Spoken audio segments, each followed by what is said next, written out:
a drought. So it was a much different story 20 years ago. Parts of our viewing area got so much rain they dealt with, in some circumstances, devastating floods. And one of the hardest hit towns, New Braunfels.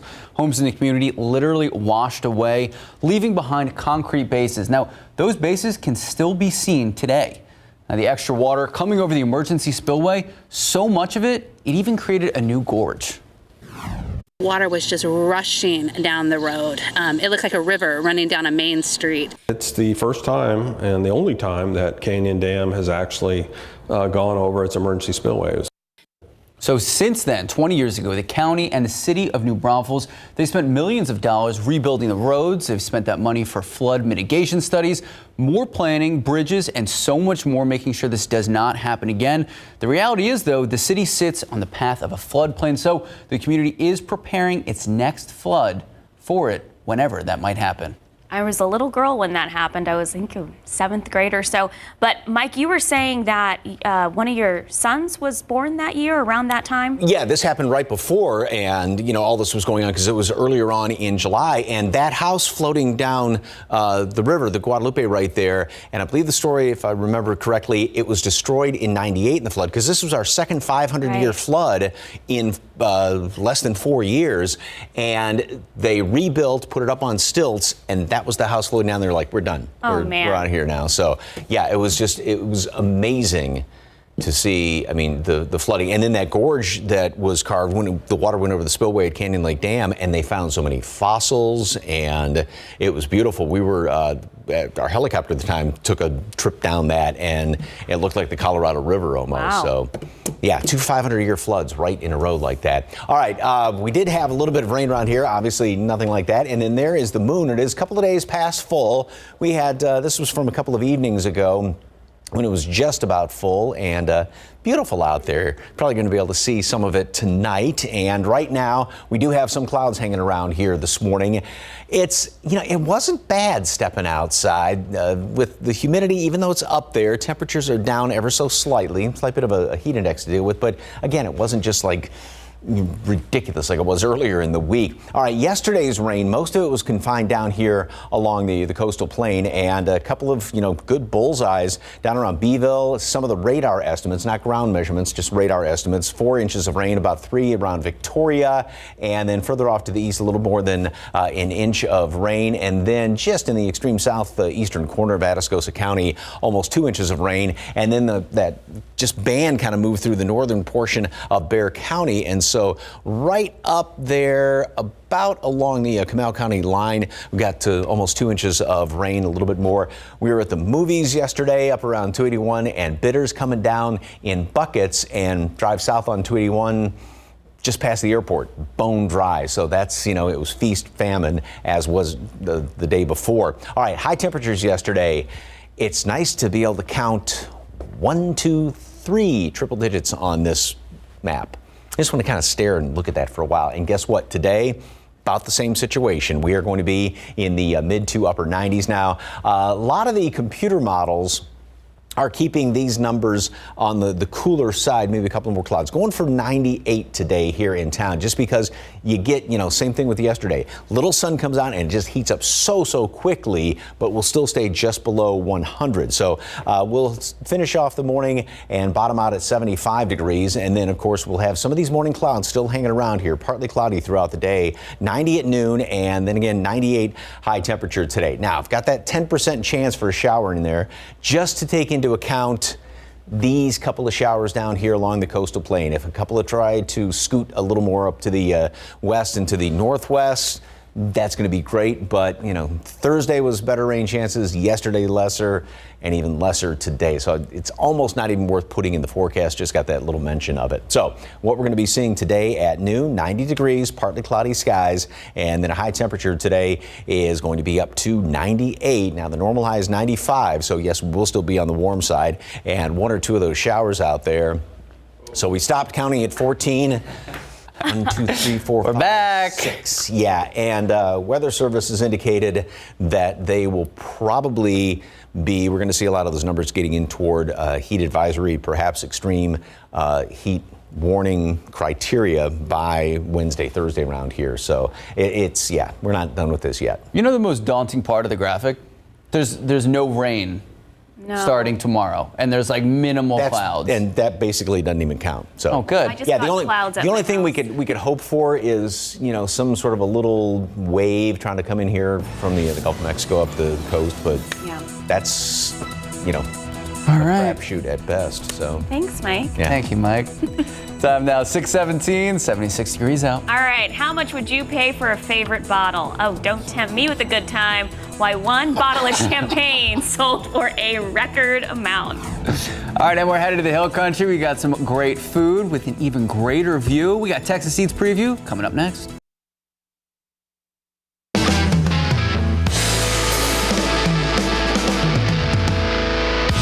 I want to come over here now. This is a shrimp and grits. So we make cheesy grits. We use Becker Vineyard Chardonnay when we saute the shrimp, add a little bacon, some spices, and then there you have it. Smells wonderful. You can smell the seasonings off there. And I'm gonna grab a little shrimp. Probably don't use your fingers if you're eating it here, right? But just do you. There's a lot of burgers and sandwiches on the menu. So when I saw shrimp and grits on there, you know I had to try it. So here's the sauce with the grits.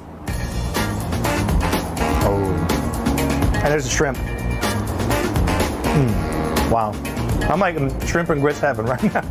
It's like almost a little bit smoky, but it's so much cheese in those grits. It just adds a lot of creaminess to the bite. And it has a little like zing to it, but it's also a little bit, it has that saltiness you want. It's just Southern comfort goodness. Yeah, definitely high calorie meal.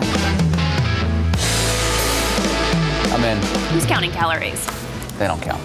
Time now 6:22, 76 degrees out. All right, still ahead, a winery overseas is considering themselves lucky after a group of ducks helped them keep their grapes safe from critters. Okay, a South African winery has its ducks in a row, literally. Outside of Cape Town, a 300-year-old winery has a secret weapon in the war against pests. An army of ducks. Nice. The vineyard's owner says it's a creative way to provide organic pest control. Ooh, I like that. The ducks eat snails, worms, and might threaten grape production. And so while the winemakers do confess to eating duck eggs, duck itself is never on the menu. They say, quote, that would be like eating a colleague. Well said. All right, so if wine's not your thing, what about some champagne? We're drinking early this morning, Yes, so check yes, this we out. are. A bottle of champagne recently auctioned off for a record $2.5 million. Wow. So what could be a record price, it's likely the record price. The reason why it's so expensive, not necessarily the alcohol itself, but is because it came along with an NFT. So there you go, Sarah. Oh, so is the champagne even good? We don't know. Congrats on winning the I record love how you bid. think I have so much money. But how'd the NFT look? Was it good? I don't even understand NFT. That's like fair. I understand, but I don't understand. Okay. But I would Is it- like some champagne. Okay. You can have the champagne. I'll take the NFT. Deal. All right, up next at 6:30 on GMSA, the Uvalde County District Attorney is breaking her silence. Why she's defending her decision to keep the school shooting investigation under wraps. And help is just a short phone call away. Anyone across the United States can pick up the phone and speak with a trained mental health counselor. Jonathan Cotto joins us next and explains. Good morning, welcome back, and happy Saturday, 6:30 this morning. And I gotta say, there have been so many ways to try to avoid the heat, beat the heat. One of those ways, the movies. Oh, so I forgot. I went to the movies. You asked me what I did. I was like, I can't remember what I did. Must have been a great movie. It was no, it was really good. I saw Where the Crawdads Sing because I read the book. So Nice. it was Mike. It was. I love how I'm talking to Mike. I know, I'm because like I know this. Max has no interest. Mike, it was so cute. Because my wife and my mother-in-law, who's visiting, are thinking about going to see that. But Great book, great movie. went and saw Thor yesterday, which was good, but I think it was a great story, but there was too much of the cutesy. the love story. Not that that's a bad thing, but too much of that. And they should have had more of, like Christian Bale's character, which was really good. He was in 3 scenes. Oh. Yeah, not that much. I'm so. fine if Thor's in every scene. That's fine. You've seen the trailers for the scene when he's talking to Zeus? I'll tell you, yeah. Anyway, 78 degrees is the heat index right now. Temperature stands right around 77. It's really not bad when you step outside this morning. 72 is what it feels like up in portions of the hill country, and 78 also at Stinson. And, a bit humid. Like I said, overall, not bad this morning. There are a couple of places where the humidity, however, is somewhat higher, especially down to the south. And yesterday, we broke the string of triple-digit temperatures, got up to 97. We're going to be going for 98 here in town. I got a mention of a shower well off to the east. Almost not even worth a mention. Nothing like yesterday. Nothing definitely like what we had on Thursday around here. Now, tomorrow we are back to triple digits, and then some. It is going to be getting hotter as the week rolls on. Any sort of rain to be had? Well, we'll take a look ahead, see if we can squeeze something out of there. Sarah, Max? Thank you, Mike. The Uvalde County District Attorney is breaking her silence. She's defending her decision to keep the Uvalde investigation under wraps. And she's also refused to answer our questions regarding surveillance video and delays in payments to the victims' families from the Uvalde Together Resiliency Center. So just yesterday, the Uvalde Leader News released an interview with the district attorney. She told the newspaper that she avoided commenting to avoid jeopardizing the shooting investigation. So Christina Mitchell-Busby was quoted as saying, "This review can only occur after all the facts and evidence regarding an event have been gathered properly and responsibly by law enforcement without bias, prejudice, or hasty conclusions," end quote. So surveillance video from Robb Elementary showing the response, it was actually leaked earlier this week. Now, victims' families, they're set to view the video without the audio tomorrow. Busby telling the newspaper she worked with state and local agencies to secure state funding to provide counseling and will continue this endeavor. But the DA did not say anything about payments being made or not being made to the victims' families. The DA heads the Uvalde Together Resiliency Center. State Senator Roland Gutierrez and Uvalde's mayor say some families are receiving insufficient and even delayed payments. Well, she loved mountains, CrossFit, and diamonds. Eva Mireles' essence will be captured in a street mural and dedicated to the city of Uvalde by San Antonio artist and Roosevelt High School teacher Sandra Gonzalez. So it's all part of the portrait project called Healing Uvalde. It was made possible by the Austin-based nonprofit Mass Cultura, an art lab, Uvalde, and collectors. Now, it's a huge collaboration. Alicia Barrera actually visited the home of the artist Gonzalez, who says she hopes her art will help bring peace.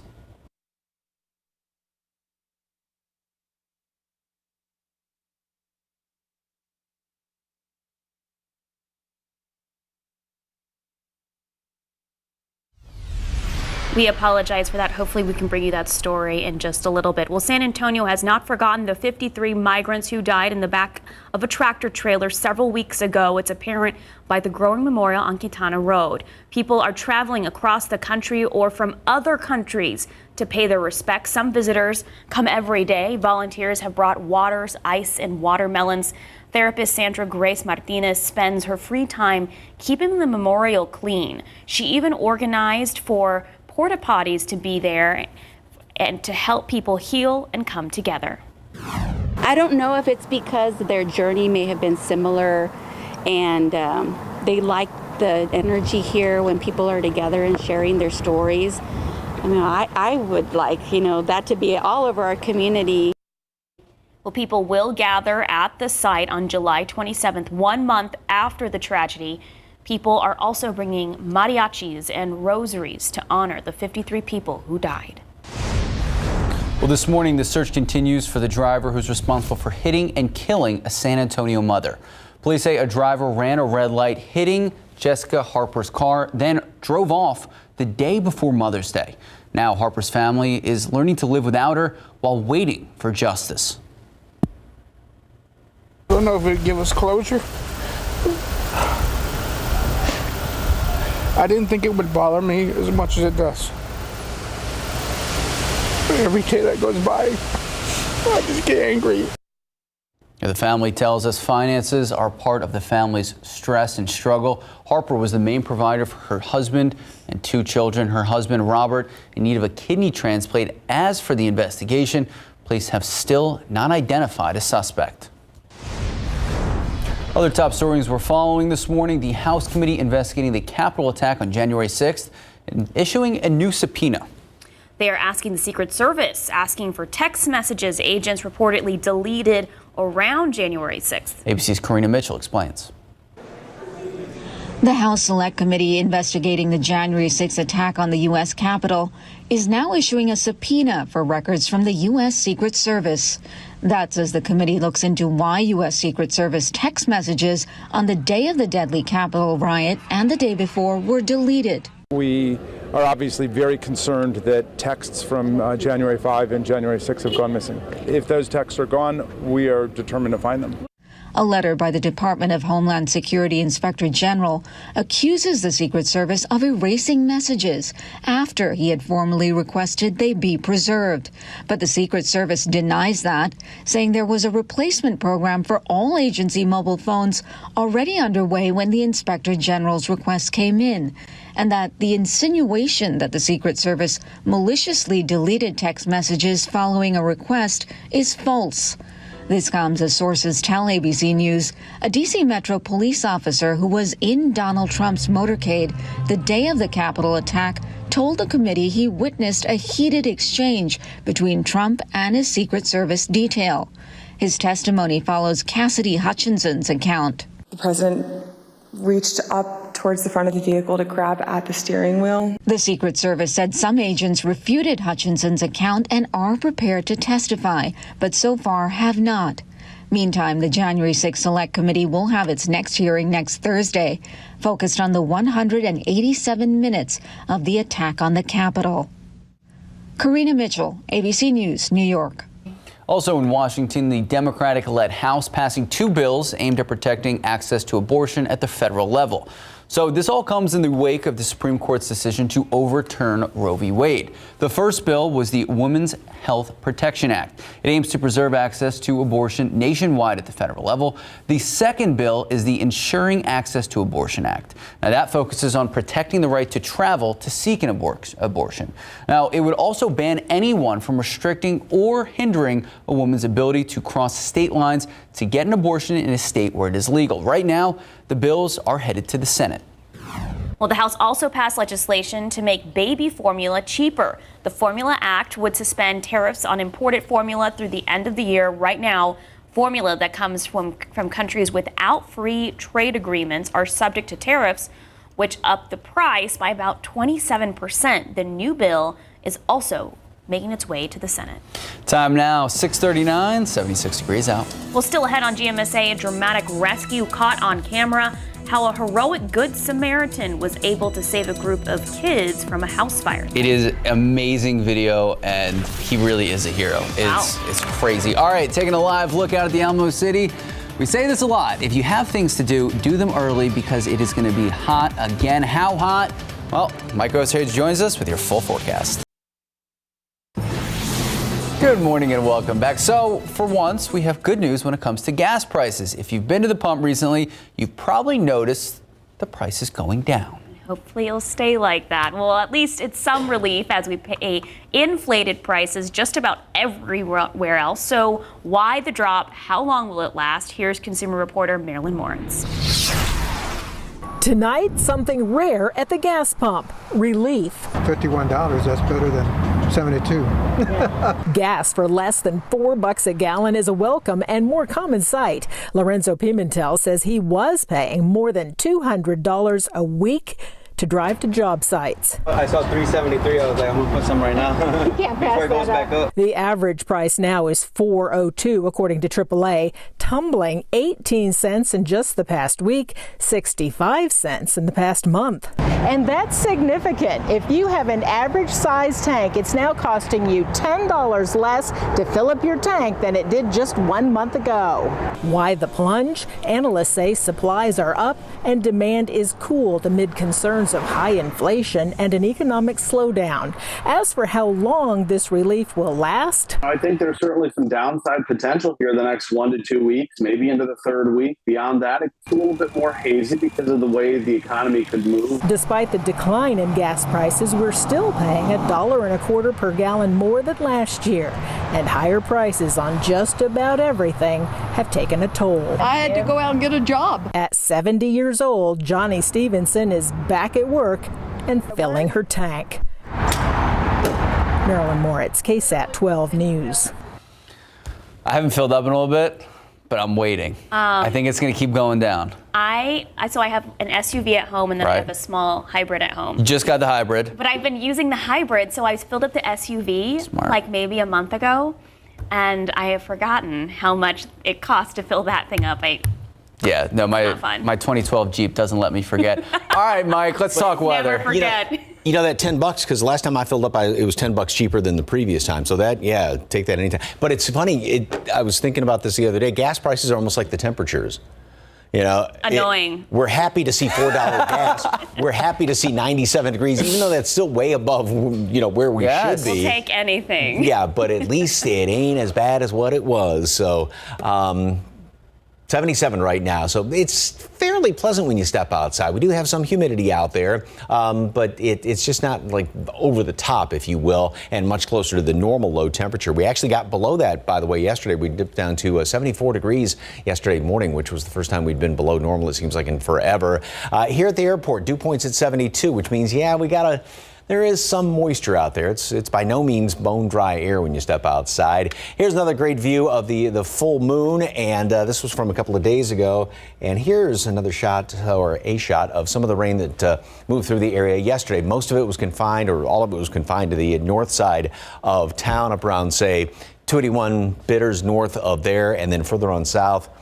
Nothing but a lot of dark clouds. We did stay below 100 yesterday, got up to 97. So that was the first time in, 14 days that we did not hit 100 degrees, which I think we'll take that. A lot of clouds starting off this morning, looking over there by the medical center, looking off to the north. And again, high temperatures yesterday, only 3. Now, granted, in your backyard, say in and around Hondo, may have been 100 degrees, but these are the reporting areas, and it's nice to see that trend with these temperatures that were definitely down compared to the blazing, broiling, however you want to describe it, heat that we've been experiencing. So 75, now the clouds have moved on in here. Maybe tough to get down to there. We were down to 76, so in the off hour could be close to that, and then we'll warm up into the 80s. We'll still keep a fair amount of these morning clouds around here, and then partly cloudy skies later on today. 90 at noon, going for 98 for a high temperature today. Obviously, clouds stay a little bit thicker. Not quite up to 98 degrees, but it doesn't take much in the way of that sunshine just to really get things blazing hot. 10% chance for a shower.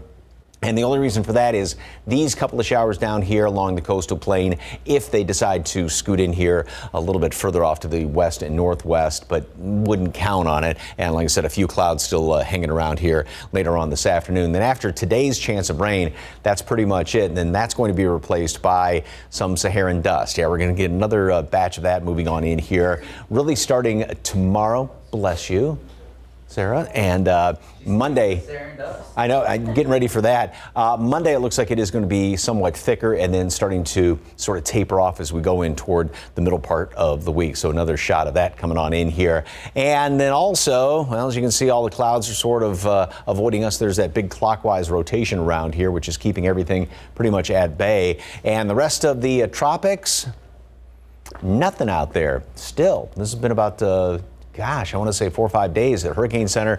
There's nothing raising an eyebrow out in the tropics. Now, we're only a month and a half into the tropical season, of course, so long time to come. But like I said, nothing out there right now. 90 at noon, partly cloudy skies.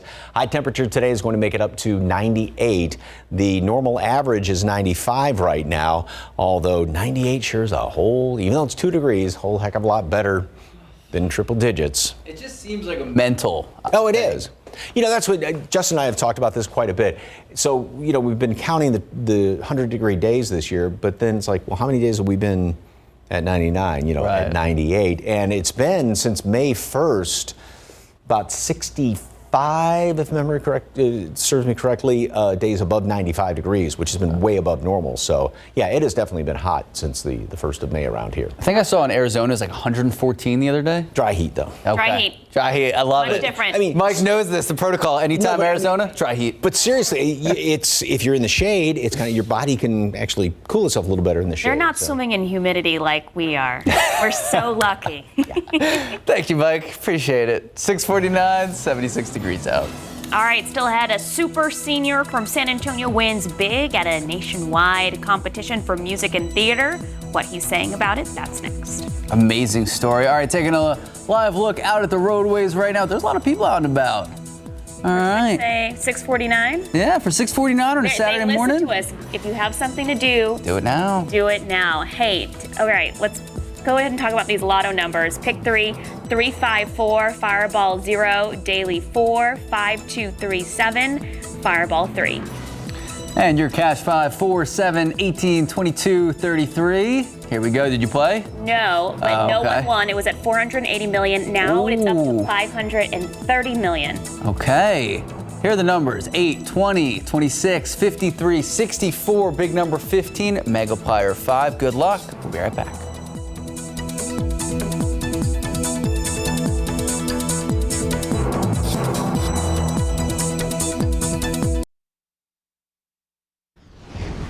All right, happening now on KSAT.com, a man in Indiana is being hailed a hero after his dramatic rescue of 5 children from a burning home. Part of that rescue was caught on police body camera. You can see it here, right there on our website. Push and play there. Police say he happened to be driving by the house when he noticed the fire and couldn't call 911. Now, unfortunately, he was seriously injured in the incident, but was able to leave the hospital okay on Wednesday. I could not recommend a story anymore. KSAT.com. Watch it, read it. It is amazing. It's, it's one of those heroic situations. Really doesn't come along very often. Wow. All right, so back here at home, after years of training in acting and singing, a San Antonio area teen winning a national music theater competition. So rising senior Nicholas Barron at the Northeast School of the Arts. He's been performing since he was only 9 years old. And at the 13th annual National High School Musical Theater Awards, also known as the Jimmys, he won Best Performance by an Actor. And not only do you get an award, he also got $25,000 towards his education. He says not only was winning awesome, but such an honor to represent San Antonio. He's got good hair. He's got the... It's all about the hair. The screen. If you were on American Idol, you'd give him the okay? He's got good hair. That's fair. Time now, 6:55, 76 degrees out. I mean, Max Massey has good hair. I don't sing. All right, here's a look at what's coming up on Good Morning America. Coming up on GMA, the latest on President Biden's high-stakes trip to the Middle East, his meeting with the Saudi Crown Prince in an effort to bring some relief to Americans impacted by those inflated gas prices, the controversy over their meeting, and what National Security Council spokesperson John Kirby has to say this morning live on GMA. Plus, the new COVID number sparking concern as 85% of Americans live in an area of high transmission, and hospitals across the U.S. see an increase in patients, the possible return of the indoor mask mandate in one major West Coast city. Also, how you can shop smart at the supermarket. We're sharing tips to help you save on those grocery bills and beat inflation, and how to make the best use of store brands while shopping. It is all ahead here on GMA. Good morning and welcome back. So the city of San Antonio's workforce initiative, called Ready to Work, now it has been granted $3 million from the United States Department of Labor. So tomorrow morning on Leading SA at 8 a.m., we're set to be joined by one of the leaders of the local program, talking about the progress, the purpose, and the importance of the grant. So if you have any specific questions that you would like to ask, you can submit them right now. Just head to the Leading SA section of KSAT.com. Then join us tomorrow morning, 8 a.m. for our full conversation. We're going to start counting non-100-degree days. How about that? 2 in a row, we are going to be staying in the upper 90s. Whoa. Yeah, I'll call it mostly sunny skies. We're still going to have a 50-50 clouds and sunshine out there. 98 high temperature today. A couple of showers well off to the east. It's almost not even worth a mention. And so I think as far as counting upper 90s, we're going to be stopping at 2. I'll just leave you that little hint. So. There's a great streak going. We had 2. Yeah, 2. All right, we're going to take an hour-long break for Good Morning America. We'll be back here 8 a.m. We'll see you there. See you at 8.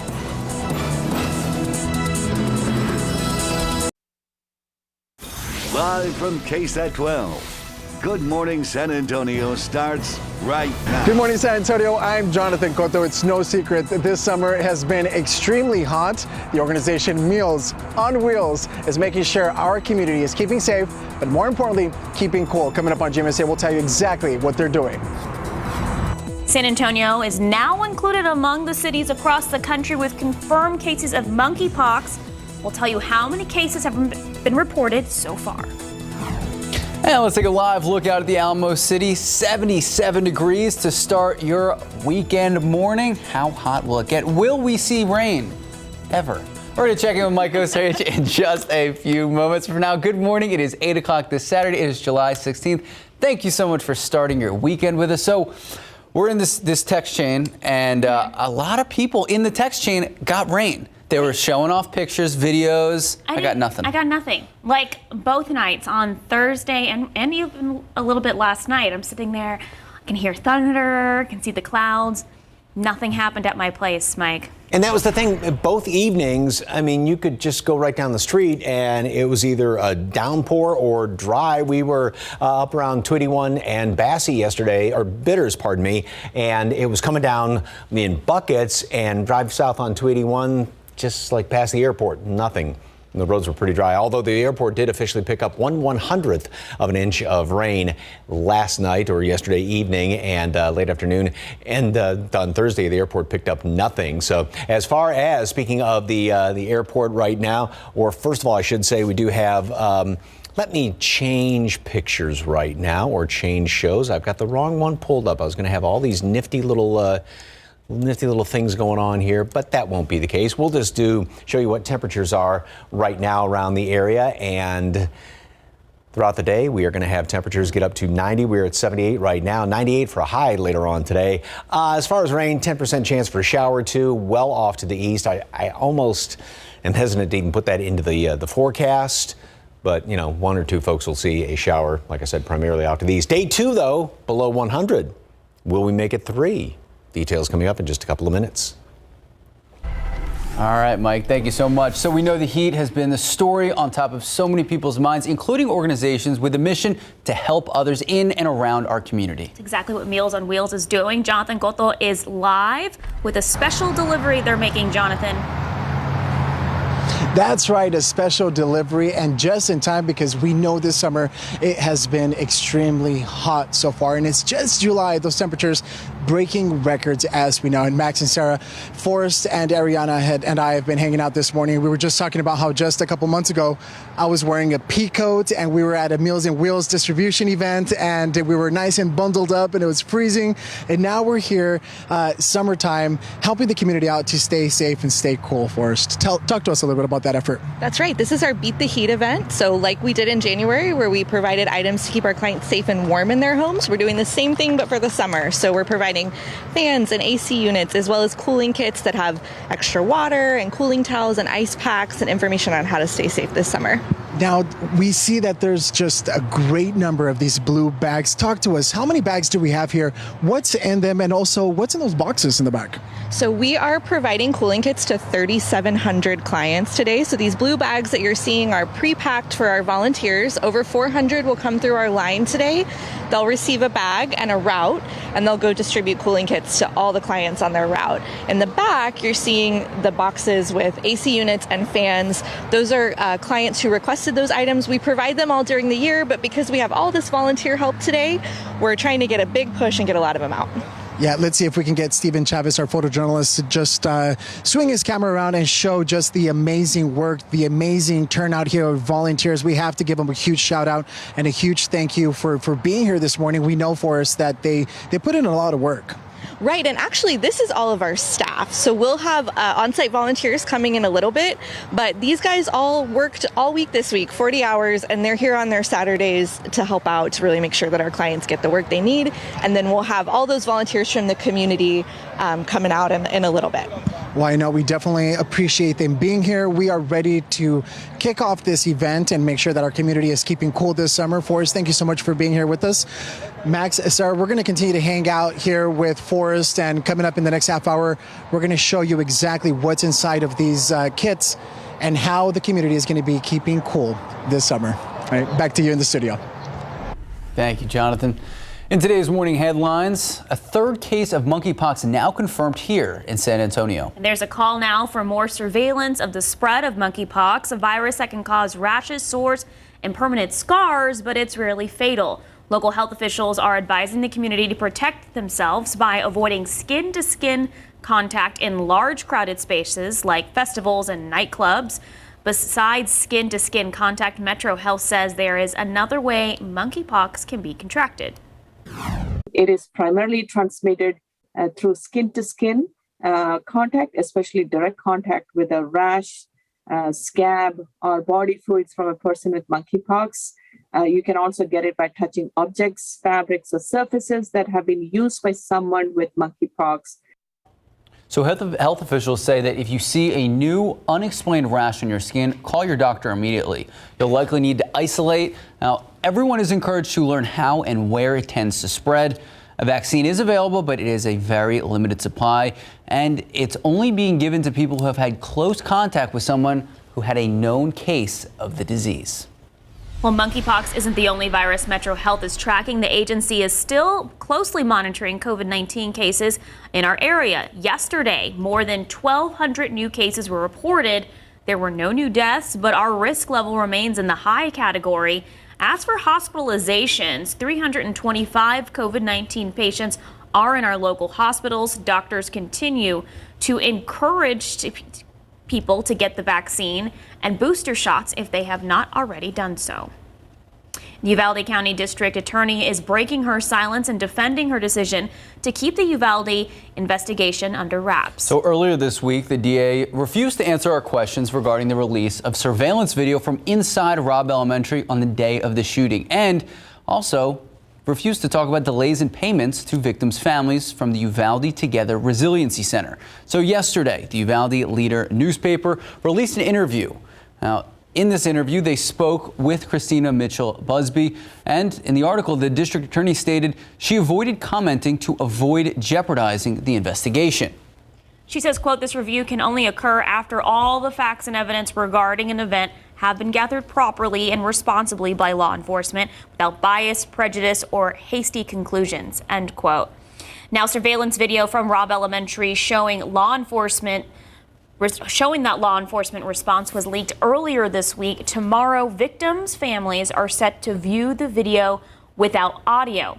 Mitchell Busby is the head of the Uvalde Together Resiliency Center, and as far as families receiving or not receiving payments, she did not comment on that issue. State Senator Roland Gutierrez and Uvalde's mayor say some families are receiving insufficient and delayed payments. Well, the search continues for the driver who hit and killed a San Antonio woman on Mother's Day. So police say a driver ran a red light, hitting and killing Jessica Harper.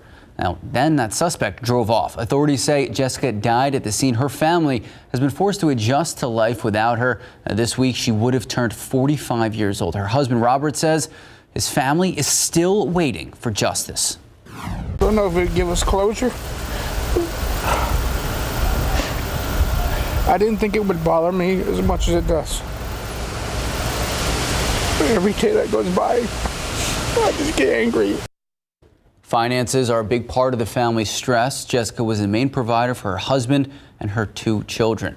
Her husband, Robert, also in need of a kidney transplant. As for the latest on the investigation, police tell us they have still not identified a suspect. Well, we have an update on a case of a 13-year-old who was last seen on Wednesday. San Antonio police say Denisha Jones has been found safe. She was last seen on a street called Esther Trail. That's on the city's northeast side. Again, she is safe. Time now, 8:09, 77 degrees out. Go Spurs, go! Oh my goodness. So first off, before we even get to the Summer League, big shout out. It looks like Keldon Johnson got a long-term 4-year contract with the Spurs. But while we talk about the Silver and Black and their young core, oh my goodness, they look great in Vegas Summer League. We're going to explain next in sports. All right, it could be a scene from a horror movie or like The Fog. Kind of creepy. But this video is pretty amazing. We'll tell you all about it when we come back. That was fog. That looked terrifying. That was like an avalanche. Oh my God, did you see the avalanche video? Oh, Yes. so good. All right. Time now, just about 8:10, 77 degrees. We're going to check in with Mike Osterhage in just a bit. All right, if you're not looking at your screen, you're going to want to do so because this video is pretty cool. So earlier this week, take a look. Amazing image. We haven't got an audible reaction from Mike Osterhage. Natural phenomenon known as a shelf cloud. It was captured at Miramar Beach along Mexico's Gulf Coast. So shelf clouds are often associated with severe thunderstorms and can bring damaging winds and even tornadoes. Typically, the high winds come first, followed by heavy rain, but the weather events tend to be short-lived. Meteorologists with Mexico's National Weather Service recommends that anyone who sees a shelf cloud should move away from the sea when it appears because those clouds also bring a heightened risk of lightning strikes. That's so crazy. Look at that. So does look like something out of a horror film. Sci-fi movie. Yeah. Yeah. And it's frozen on there. Okay. and those are usually associated with big like squall lines of storms, Okay. where there's then wall clouds. That's like one big thunderstorm cell, and those usually are kind of turning like this, whereas the shelf cloud will sometimes almost look like it's rolling like this. So, and yeah, anytime talking about lightning, I mean, even if a storm passes, it's like at least a half an hour you wait. So, because you're going to have lightning strikes even if it's not raining or anything like that where you are. So, we're not going to have to deal with any of that today. There may be a couple of showers well down to the east and southeast today. I've got a mention of it, but no, nothing like we had yesterday, nothing like we had on Thursday. And 78 degrees right now. The dew point is at 72. So, yeah, we got some humidity out there this morning. We're going to make it up to 98 today. So, we'll look at it this way. 2 days in a row, we are not at 100 after being 14 days in a row with triple-digit temperatures. Put us in third place on the longest stretches of triple-digit temperatures. The aquifer, nice bump yesterday after some of that rain, because a lot of that rain Thursday night fell in portions of the recharge zone, so it went up a half a foot. Of course, still stage 2 water restrictions for SAWS customers. Check with your local municipality as far as any restrictions or what the restrictions are in your neighborhood. Mold's on the high side, and the updated count should be coming out in about an hour or so. Here's a look outside, and this was some of the rain that came in here yesterday in those black clouds. And boy, there was a lot of wind, and a lot of folks got the wind and saw the clouds and everything, but didn't get the rain. Much of that was just confined just to the north side of Bexar County. 76 the low temperature this morning here in town. Same thing, New Braunfels and Gonzales. The normal average low, that should say 75 degrees right now. So we're pretty much down where we should be earlier this morning. And then we're going to warm up. Now, some of these clouds are going to be sticking in here kind of tough. We'll be up to 85 degrees, though, at 10 o'clock and then make it up to 90 at noon. And again, still a few of these leftover clouds hanging around, although we're starting to see some little breaks here and there already. 95 at 2 o'clock, and then going for a high temperature today, up to 98 degrees, and there's that 10% chance for a shower mainly down to the southeast. Here's the latest computer model, and it's got that 1 or 2 down there and a couple leftover clouds, but that was about it. I mean, really nothing is showing up. It's you blink, you kind of miss them as far as any sort of rain chances down there to the southeast. We will start to see a bit more in the way of some Saharan dust moving on in here. It's going to start to work its way in here tomorrow, and then it looks like it's going to be the thickest on Monday and starting to sort of thin out after that. And that kind of, as the Saharan dust goes away, then the hot temperatures are going to be coming back into the picture. Also, checking out the tropics. First of all, even on this satellite loop, you can see this huge clockwise rotation. Right at the center is that high, which is just about plunked down right on top of us. It did kind of scooch off to the west ever so slightly, and so that's why things are not as hot, not as brutal as what they have been. Out in the tropics, though, still the hurricane center. Nothing out there. Nothing to blink an eye out. There's not, again, sometimes there's 10% chance of a little batch of clouds developing into something, but nothing raising an eyebrow as far as the hurricane center is concerned, or the Atlantic basin. So today, 90 at noon, partly cloudy skies, and then we make it up to 98 high temperature. Normal average is 95, so still above that, but, excuse my grammar, it ain't 100. However, we will start to count 100s again tomorrow, and then it gets even hotter than that. And on the serious side, Weather Service has indicated this morning that you're going to be close to heat advisory and excessive heat warning conditions and criteria by Wednesday, Thursday of next week with those 103s here in town. So. I like what you said earlier. We should start counting just when we're in double digits and not triple digits. I think it just make it easier.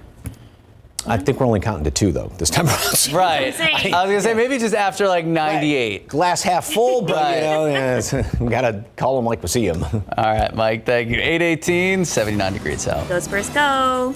All right, so we're giving you a preview of tonight's Summer League matchup. We got Spurs, we have Grizz in Vegas. We're gonna explain next. Good morning, welcome back, and go Spurs, go. So the Silver and Black have one last shot at victory as the Summer League play in Vegas comes to a close. So to get that illustrious win, they have to get past the Memphis Grizzlies. Again, Summer League, so take everything with a grain of salt. So this, after they lost the Atlanta Hawks on Thursday in Sin City, right now they're 0-4 in Summer League. So they're actually tied with the Dallas Mavs, Summer League, for the worst record in the Summer League. I can't stress this enough. It is the Summer League. So this is all about development for the young guns. So this, after the Spurs were actually able to get out to a lead. Now Spurs, first round pick, 1 of 3, number 25 overall, Blake Wesley. Leading scorer, had 20.6 assists, 2 boards, 2 steals. The Spurs had the early lead. They were up 21-20 after 1. Now Kai Bowman rolled up 14 points, 3 boards, 2 assists, 2 steals, helping the Spurs get out to a 12-point lead just before half. Then the 20th overall pick, Malachi Branham, 13 points, and the Spurs were up 70-61 going into the 4th. Ooh, Tyson Etienne coming off the bench, scoring 21, and the Hawks rally. What a close one, 87-86. I was just active today. We had a couple of days off. Got my body right. Got some treatment. Got my mind right for the next game. And I played today's game good. So everybody played good. Just came a little short. All right. So tonight, Spurs, Grizz, 5 o'clock in Vegas. But it is, again, for me personally, I don't care if we go 0-5. It's all about seeing this development. Like I said, 3 first-round picks, a lot of young guys in this roster. This year is really going to be about rebuilding and seeing what we have for the future. So it is awesome to see Blake and Malachi do their thing, get buckets, play defense, and go Spurs, go. Go Spurs, go. Time now, 8:23, 78 degrees out. All right, Anheuser-Busch won't be the only name in the beer game. This next coming Super Bowl Sunday, we'll explain after the break. Good morning and welcome back. So for the first time in more than 30 years, we had to look this up because we were like, what? It's jarring to think that 30 years. So for the first time in more than 30 years. Older than you. It's true. So the Super Bowl will feature beer ads from companies other than Anheuser-Busch. That's because the brewing giant is not renewing their exclusive advertising deal, which has been with the NFL since 1989. That means Anheuser-Busch won't be the only horse in the ad race next year. Rival Coors, whose brands include Blue Moon and Miller Lite, has already bought a 30-second spot for the big game. The Super Bowl routinely gets more than 100 million viewers in the U.S., so it's a gold mine for advertising. And Super Bowl 57 is on February 12th in Glendale, Arizona. So 3 things from this. 1, I promise we're going to see less crypto ads at Super Bowl. 2, hopefully. 2, got to take February 13th off. Should be a national holiday, but neither here nor there. 3, yes. Maybe the Cowboys will be in it. Who knows? Time now, 8:27, 78 degrees out. All right, still ahead on GMSA, we're taking a look back at that major flood event that happened in South Texas that left destruction in its wake, what we've learned since then to better prepare for floods. And we know suicide's such a big problem across the country. A new lifeline number, we're going to explain why and how to use it. And the memorial honoring the 53 migrants who lost their lives in the deadly human smuggling operation continues to grow. We hear from one volunteer who is doing everything she can to make sure the memorial stands in respect. Good morning, welcome back, and happy weekend. 8:31 this morning. It is Saturday. It is July 16th, and it has pretty much felt like July since April. Yeah. Have you been out and about? Did you do anything to try to beat the heat? I went to the movie theater. Okay. I saw Where the Crawdads Sing. Okay. Excellent movie. 1 to 10, what are we going here? I would go like 9. No decimal? This is like a rookie score. You got to give some for a decimal. No, I'm going to give it a 9. Just a flat 9? Yeah. All right. But I read the book and I have like a 9-1?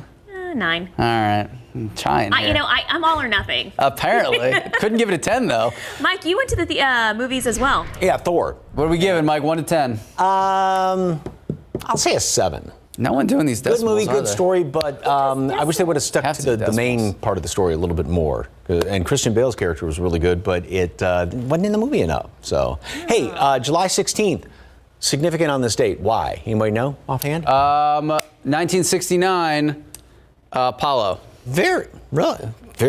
You knew he was going to say that. This was the day that Apollo 11 launched for the moon back in 1969. No, because even Stevens had that whole 1969. There you go. Sorry. And go on, Mike. Then they landed on the moon on what date? No idea. 20th. Oh. Yeah. All right, temperatures outside right now. We are at 78 degrees and mid-upper 70s. We've already started the warming process just a little bit. Bottomed out at 76 this morning, so pretty close to where it should be. You know, it didn't feel bad coming into work. There is some humidity out there, but it's okay compared to some past mornings, especially this week. Mid to upper 90s today, so we won't hit 100.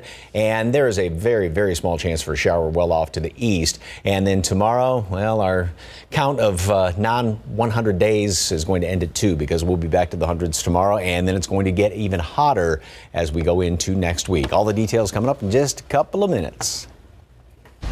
Thank you, Mike. New this morning, Meals on Wheels gearing up for its largest distribution ever. So we know we've been talking about this record-breaking heat throughout the summer. So how is Meals on Wheels? How are they making sure that their clients are keeping cool? Jonathan Cotto joins us live this morning with all those details. Good morning, Jonathan. Good morning, Sarah. Well, I'm here with the organization Meals on Wheels, hanging out with my friend Forrest. Now, the last time Forrest and I were together at one of these events was in January, and we were both bundled up, holding heat warmers and trying to keep warm and also helping our community stay warm. But today it's summer, and as you know, we're dealing with record-breaking temperatures, and we're helping our community stay cool. How are we doing that? It's the same but opposite. We are providing cooling kits to 3,700 of our homebound clients today.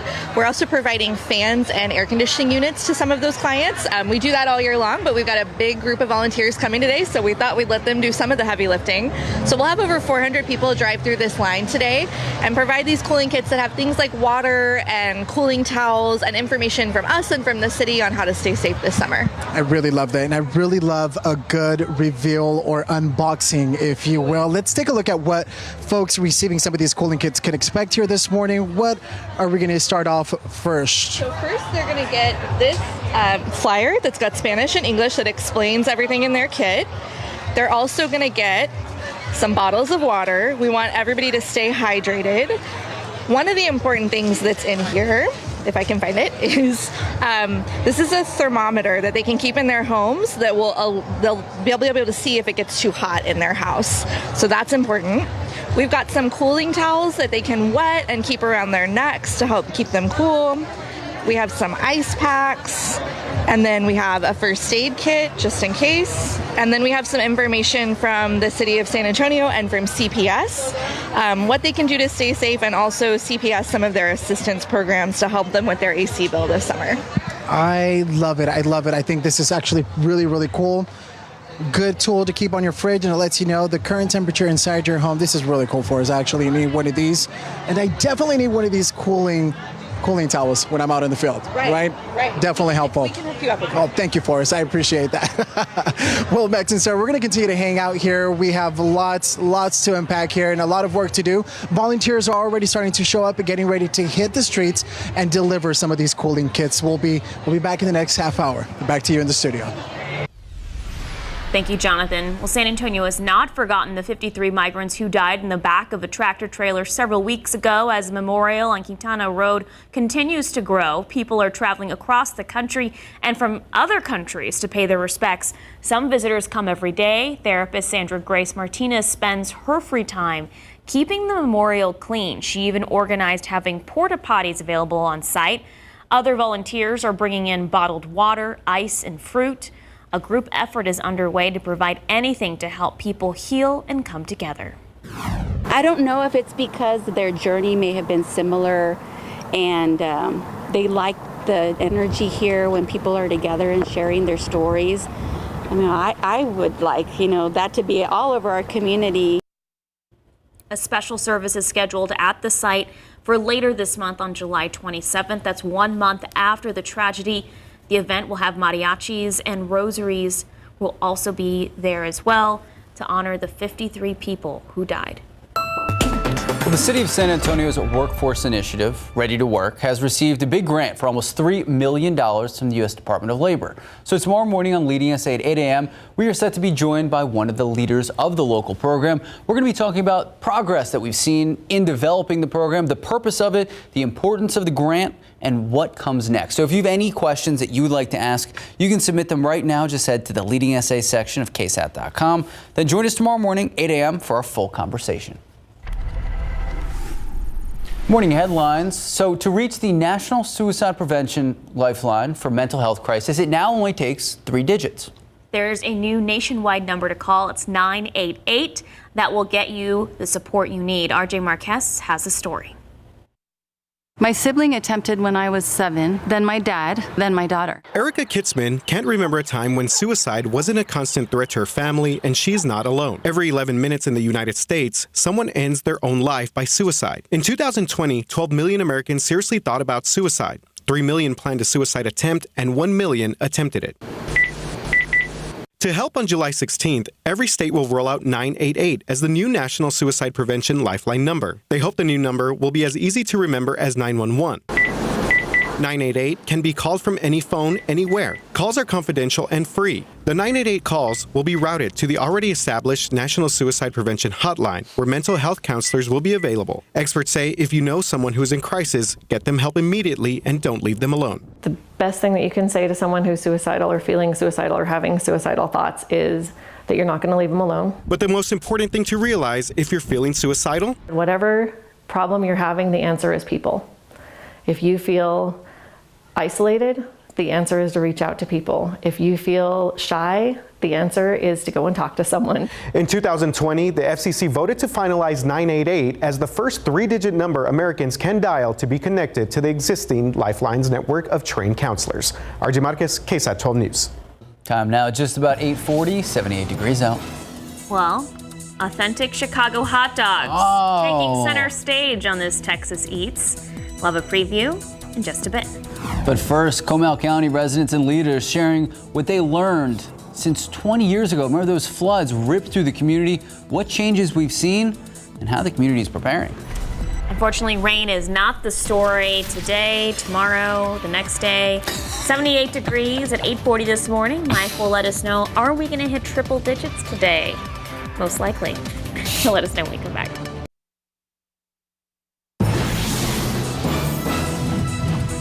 Well, we all want rain to help with this current awful drought situation and heat that we're dealing with.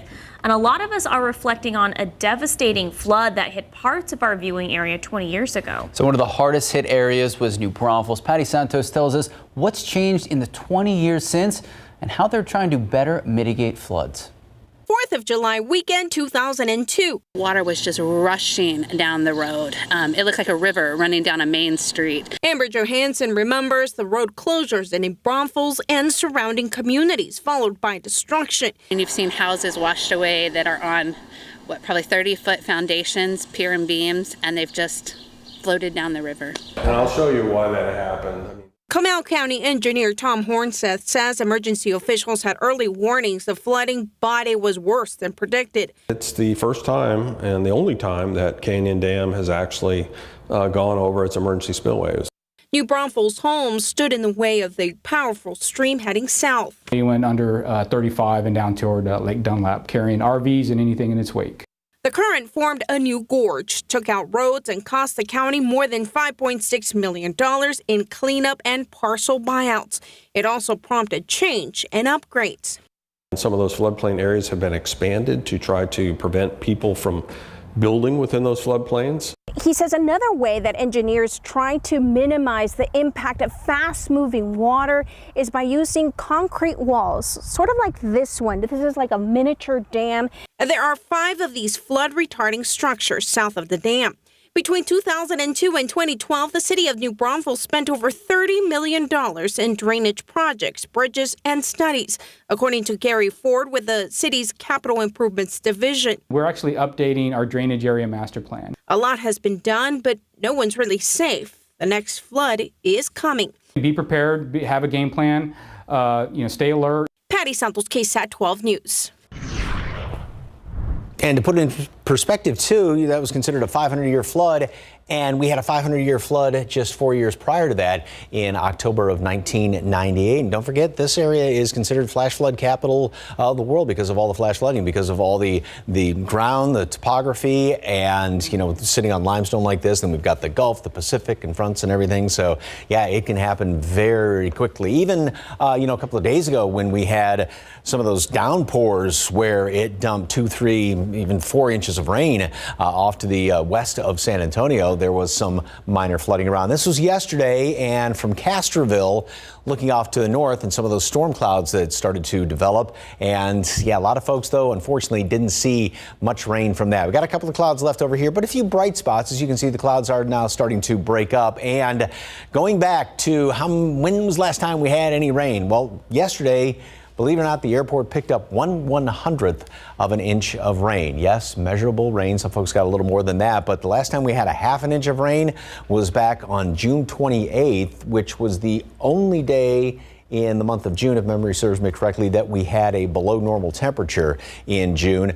More than an inch of rain was way back in the 1st of February, and it has been about 2/3 of a year. Back in October, middle of October, we got more than 2 inches of rain. As a matter of fact, over the 3-day period, we picked up a little bit more than 4 inches of rain officially out there at the airport. Yesterday, the majority of the rain was well down there to the southeast. Victoria, some of the radar estimates, a couple of 2-3 inches, almost 4 inches down around Beeville. And then those storm clouds moved right across the northern portion of Bexar County, and a lot of folks saw some rain. Like I said, it was close enough, just a little bit right there at the airport, but it stayed, especially up there to the north around, say, Bulverde area, a little bit north of there, almost inch to 2 inches of rain. At least that was the estimate on rainfall throughout there on radar, pardon me. 85 at 10 o'clock. We're going to make it up to 90 at noon. We're going to have some of these clouds holding a little bit on the stubborn side this morning, and then a high temperature today up to 98, which that's going to be 2 days in a row that we have not hit triple-digit temperatures. Of course, we had 14 going there for a while, and at least we've broken that stretch, and then we'll drop down a little bit. Now, 10% chance for rain. In other words, don't get really excited about any sort of rain chances around here. Looking at some of the computer models, the only place anything is going to try and show up is well down here to the southeast. If something decides to move in a little bit further inland, up to the west and northwest, consider yourself fortunate, but otherwise it is just going to be kind of going back and forth with sunshine and clouds, but at least we're not going to hit 100 again today. So day number 2. Unfortunately, we're going to stop counting after today. 90 at noon, partly cloudy skies, and then a high temperature today up to 98. 1 or 2 of those showers may be off to the east. Again, I wouldn't get too excited about any sort of rain chances around here. And then we go into the next 7 days, and we start counting triple digits again. As a matter of fact, it is going to get very hot by the middle of next week, probably up toward heat advisory and extreme heat warning conditions. So I'm going to say, is it end of September, beginning of October? Maybe we'll start seeing some relief. I mean, didn't we have triple digits last year in September? I believe so. Right? I would have to double check. And then in 2020 was a really hot year as well. We had a lot of triple digits there. So don't forget, our hottest day ever was 111, and that was on September the 5th. Oh, back in 2000. Yeah. All right. Even in 2005. We can do this. Week of September, we had like 103, 104, 105. Got to buckle up. Thank you, Mike. Time now, just about 8:50, 79 degrees out. All right, one of America's favorite foods being highlighted in today's episode of Texas Eats, but it has a bit of a Chicago flavor to it. We'll have a preview in just a bit.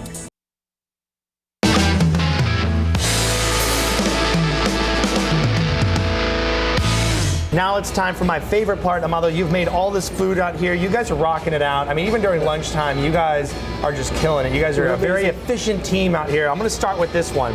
This is the Italian beef sausage combo sandwich. Yes. And this is nuts. I mean, it's dipped. It's ready to rock.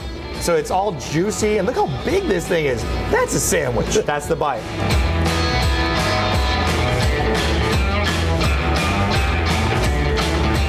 That was game over. Game over. This sandwich was worth the wait. This bite alone is the reason why I'd come back. This is a phenomenal sandwich. This is like everything you want. When you think of that Italian beef and you want that little bit of Italian sausage as well, I mean, the dipped bread that's on there, the quality of the bread, all the ingredients. This is where you go in San Antonio to get this. This is amazing. Great job, man.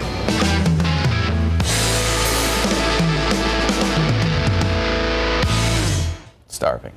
Yes. Time now. The worst. If he could just leave us, let's show pre. he could just leave us samples. Like that would be phenomenal. Yeah. Time now, 8:54, 79 degrees out. All right, one Yes. maker is making the dream of being a superhero come true for children of all ages. What about adults of all ages? Those details are next. Now's your chance to become an action figure. Hasbro Incorporated is unveiling its selfie series, which gives people the chance to create a 6-inch action figure of themselves. This is like 5-year-old Max's dream. My first, but like everyone grows up like I want to be an astronaut. So I wanted to be a Power Ranger. Wasn't even close. There was not even a second option. No. So here's what you do. You download the Hasbro Pulse app. You log into a special account. You scan your face, which is a little weird, but that's fun. So once that's done, the character will be mailed to your front door. The Hasbro Selfie Series line, which is done in partnership with the 3D printing company Formlabs, is going to debut with characters from G.I. Joe, the Power Rangers, and many others. Ghostbusters? Is it Ghostbusters? I don't know what that is. I just saw Power Rangers and I was like, I'm in. A preview will be available at the San Diego Comic-Con next week. More information can be found on Hasbro's website. We were talking about it earlier. We were big Power Rangers fans. It's Pink Ranger. Mike's coming over. Mike, what do you have to join? I was going to say, I wonder if they have. Can I Come just on jump down. in here? I wonder if they have. Remember, you're probably too young for this. G.I. Joe with lifelike hair. Oh. Yeah. I wonder if you can get it with hair. I mean, Okay, if I can get a so G.I. Joe with gray hair, Mike's I'm set to go here. Silver hair, Mike. Silver hair. White hair. White, I don't care. Time now, 8:57, 79 degrees out. All right, what does your online personal profile say about you? If it tells a negative story, well, find out how to change it. Happening now on GMSA, the families of the victims in the Uvalde school massacre waiting on the latest report of police response to the shooting. We have the full details still ahead.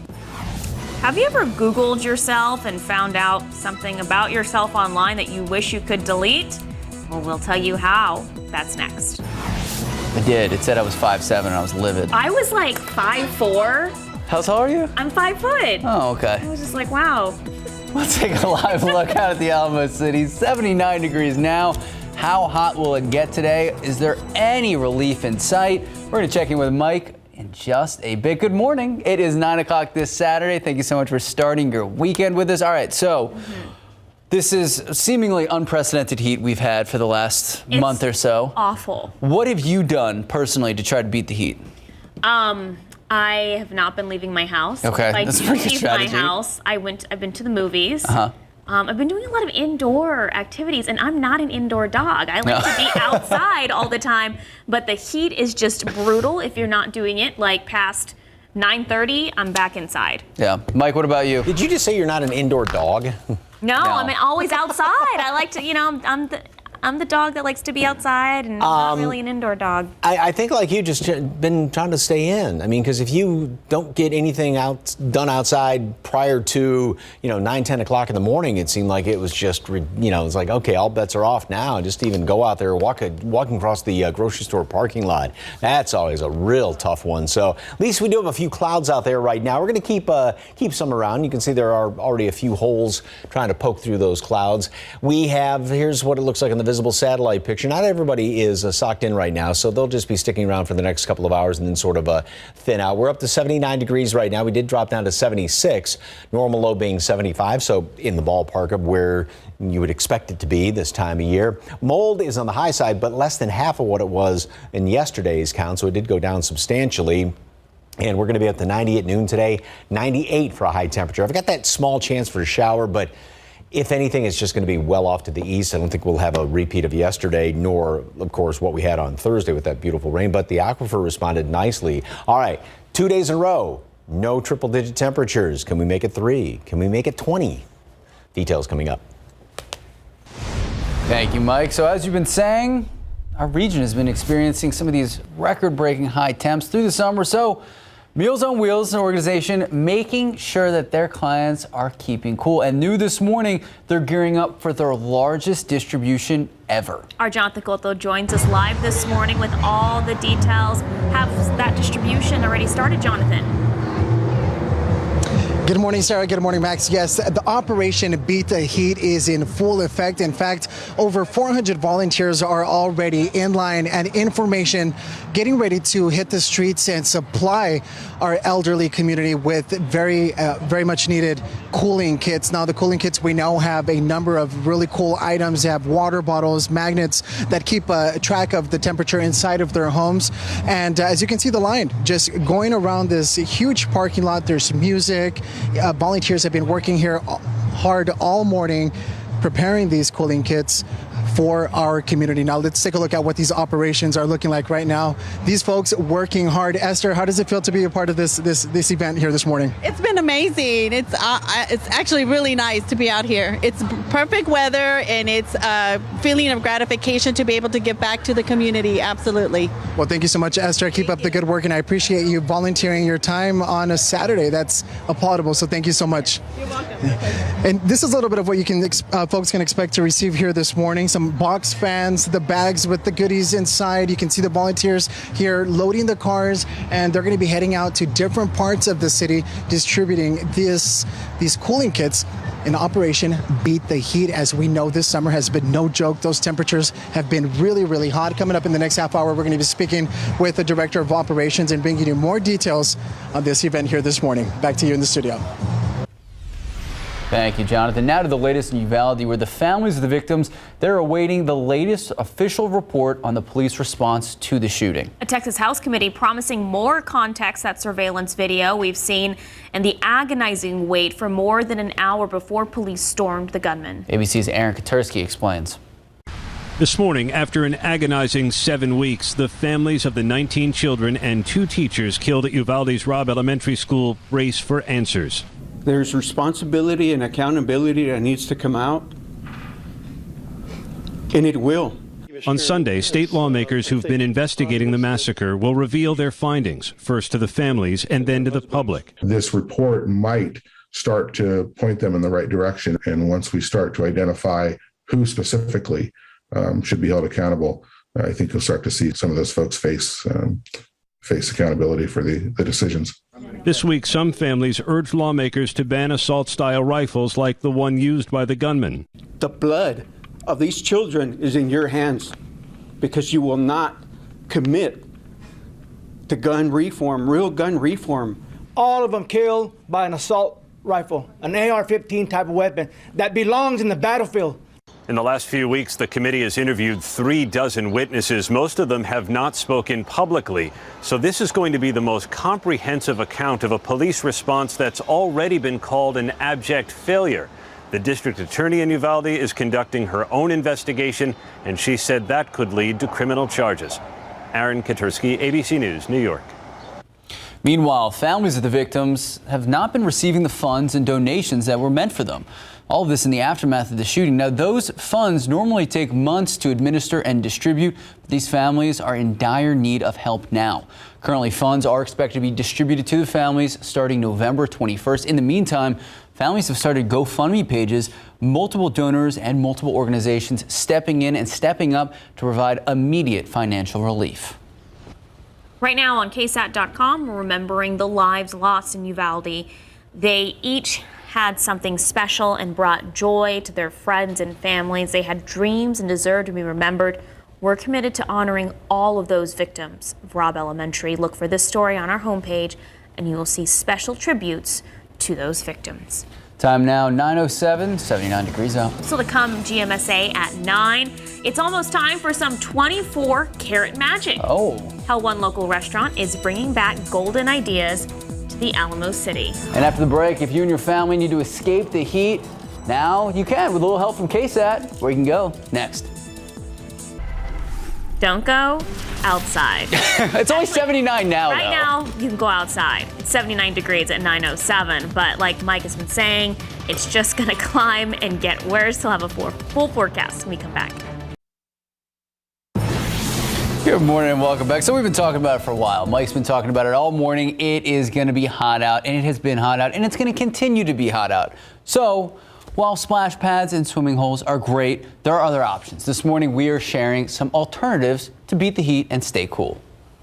So you can check out the aquarium. There are a couple in town. Museums are another great choice. San Antonio has a number of award-winning museums, including many kid-friendly options. You can also try painting or pottery. There are also several pottery shops that you can pick out and paint your own pottery. All right, so I just want to give a shout out. The Briscoe is awesome. They have a special exhibit right now, but also the Museum. If you have kids, it's a phenomenal place to go. Can you go without kids? I don't think you can. You don't think you can? I've never been to the museum because Oh, we've done stories there. Very cool. Volunteer to babysit for some of your friends or something. So. Means I the Van Gogh exhibit is pretty neat too. Yes, yeah. The immersive one. The immersive one, yeah, because you're in a room that's, seemed like the size of a basketball court or something like that, with walls that are probably 2.5 stories high, and just all of the artwork is around you, with the music that goes along with it and everything like that. So it's, that was pretty neat. So we saw that a couple weeks ago, I believe it was. You got a friend behind you? A couple of friends, actually, a little trio. And take this full because the caption says, some days it is too hot to walk. So looks like mom and baby, and there's the little hitchhiker on her back right there. Yeah, it is too hot to walk. I mean, if you're going to go for walking your cow, your bird, your dog, make sure you watch their feet on the hot pavement out there. We're already starting to see a couple of breaks in the clouds as of right now. All right, now there's a lot going on this graph, but comparing this year to the top 3 years, 2009, 59 100-degree days, 57 in 2011, and 41 in 2013. We are way ahead of where any of these years were as far as chalking up 100-degree days. So we've already hit 30. That was on the 8th of the month, and even back in 2009, didn't hit 30 100-degree days until the 22nd of July. So most of these days were coming in the month of August, and at the forecast rate, we're not going to hit it today, but starting again tomorrow, we're still going to rack up 100-degree days. We've had 36 so far. We're going to be hitting it by the 20th.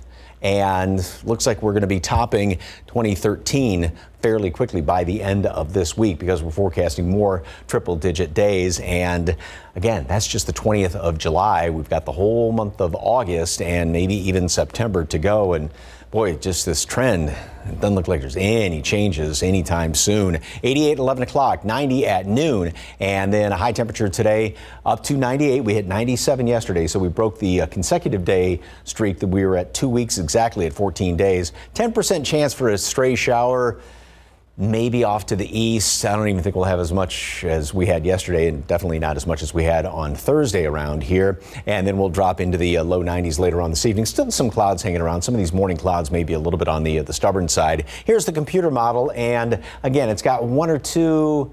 Well, even this latest run doesn't show too much of anything down there. Maybe a couple of them down there to the southeast later on today. And again, a few clouds are still going to be hanging around here. So the high has sort of eased off to the west ever so slightly, and it was around this clockwise rotation That's what pulled the disturbance through on Thursday, the one that produced a whole bunch of rain. And then we had that next one combined with a feature coming in from the Gulf that gave us some of the rain yesterday. So that will still be just far enough off to the west. And then, though, as we go into Sunday and the first part of the week, these two are going to sort of join forces, if you will, and it starts to strengthen a bit more. And again, that's going to be putting a lid on the atmosphere, pushing down, heating things up. And as a matter of fact, by the mid and latter portion of the week, things are going to start to get hotter, I should say. The hope would be some sort of a wave coming in here from the east.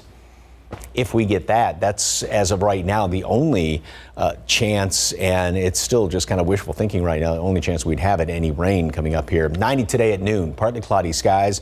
High temperature is going to make it up to 98, so 2 in a row of not triple-digit temperatures. We're not going to count any further than that. 100 tomorrow, and it is going to heat up going into the middle of next week, probably reaching heat advisory and or extreme heat warning criteria with the temperatures, with some of the humidity around here by the middle of the week. You know, we snicker at the heat and we joke about it, but it really can be dangerous, and it's important that people stay hydrated, stay out of the sun when you can, and get the big hat like Sarah Costa. And the experts say don't wait till you're thirsty. Right. Just continually hydrate all the way throughout the day. Yeah. All right. Mike Osterhage, thank you so much. 9:16, 79 degrees out. Well, still ahead on KSAT, a dog-friendly beer garden. We'd love to hear that. That's on the way for pups to enjoy near the Riverwalk. We'll tell you when it could be here. Did you write this story? No, I'm sad I didn't. I'm excited to read about it. All right. Have you found something about yourself online that you wish you could delete? Yes. Now you can. We're going to explain next. All right. Lotto numbers, pick 3, 354, Fireball 0, Daily 4, 5237, Fireball 3. And your cash 5, 4, 7, 18, 22, 33. Here we go. Wait for it. Suspension is killing me. Mega Millions. All right, break it down. What are we looking at? 530 million. It was at 480. No one won. Those numbers, 8, 20, 26, 53, 64, Mega Ball 15, Mega Plier 5. Someone did win $1 million out of California. They got all 5 numbers, but they didn't get the Mega Ball. Congratulations and good luck. We'll be right back. Good morning and welcome back. So every year, Google receives tens of thousands of requests to remove personal information, but only about 13% of those requests actually get approved. I know you've done this before. So now Google is expanding its removal policy. RJ Marquez has a story. It's dangerous, like they put everything about you, especially if you're on social media. I was surprised that much information was available, and it's kind of scary. All they need is a social security number, you're pretty much done. There were nearly 2,000 data breaches in 2021, and 83% of those breaches involved sensitive information such as social security numbers, which were then posted online. Now, Google is making it easier to remove sensitive information like that through an online form. To find the form, search Request to Remove Personal Information on Google. The form should be the first search result. Then fill it out, including the information you want to remove and the URL of the site. The things that can be removed include social security numbers, credit card numbers, photos of signatures, bank account information, and medical records. Also, you can remove your address, contact information, or any information that can be used to steal your identity. RJ Marquez, KSAT 12 News. All right, so there you go. Have you filed the request yet? No, but I am not 5'4". Okay. I do like... Oh, you actually have this pulled up? Yeah, I like what they said my net worth is. It's completely false. Time now, just about 9:22, 79 degrees out. All right, still ahead, we've got tasty details of a restaurant with some golden ideas. Don't miss it, that's next. All right, looking ahead, Hops and Hounds plans to open a new location along the San Antonio Riverwalk. That's later this year. The dog-friendly beer garden could open by December. The popular beer garden is already known for its dog-friendly atmosphere and will have a large dog park.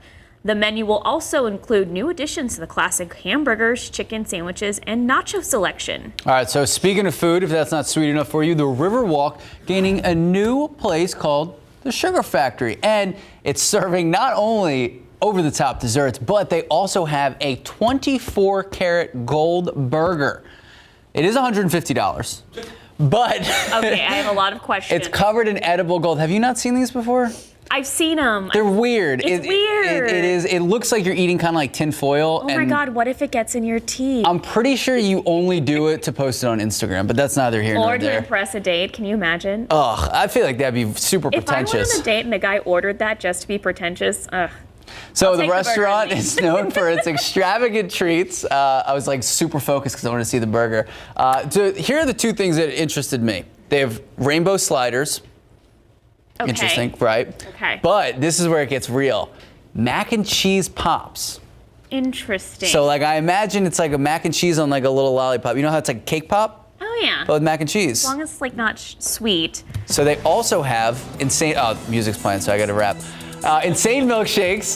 They have one that's called Tie-Dye and Princess Make-A-Wish. Now, Sugar Factory also sells things like burgers, pastas, everything like that. All right, so I think I got you on the hook for the mac and cheese pops. Maybe. We're gonna have to try it out. Okay. All right. Time now, just about 9:27, 80 degrees. We'll still head on GMSA at 9:30. The supermarket that was the scene of a horrific mass shooting in Buffalo, New York just a few months ago. It's back open. How the community there is reacting.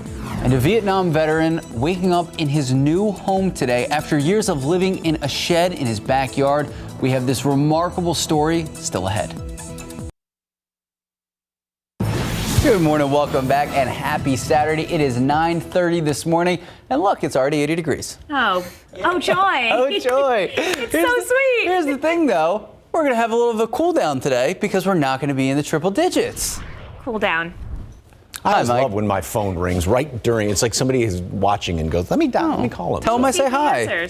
No, it's not going to be 100 today, so that's some good news. We did not hit 100 yesterday, and that was the first time in 2 weeks. We had 14 days in a row of triple-digit temperatures. Clouds are starting to break a little bit. We're looking off to the northwest right now, over past the airport, and we've got these temperatures officially 79 out there at the airport, 85 right now though in Devine, and we've got some mid to low 70s. So we started the warming process, obviously. Mold came down more than half or less than half of what it should say, what it was yesterday. So it came down a whole bunch, but still obviously on the high side. And, it wasn't bad coming into work this morning. We do have some humidity out there, and obviously it's going to heat up fairly quickly, but just the upper 90s, 2 days in a row. One or two of those showers maybe well off to the east later on today.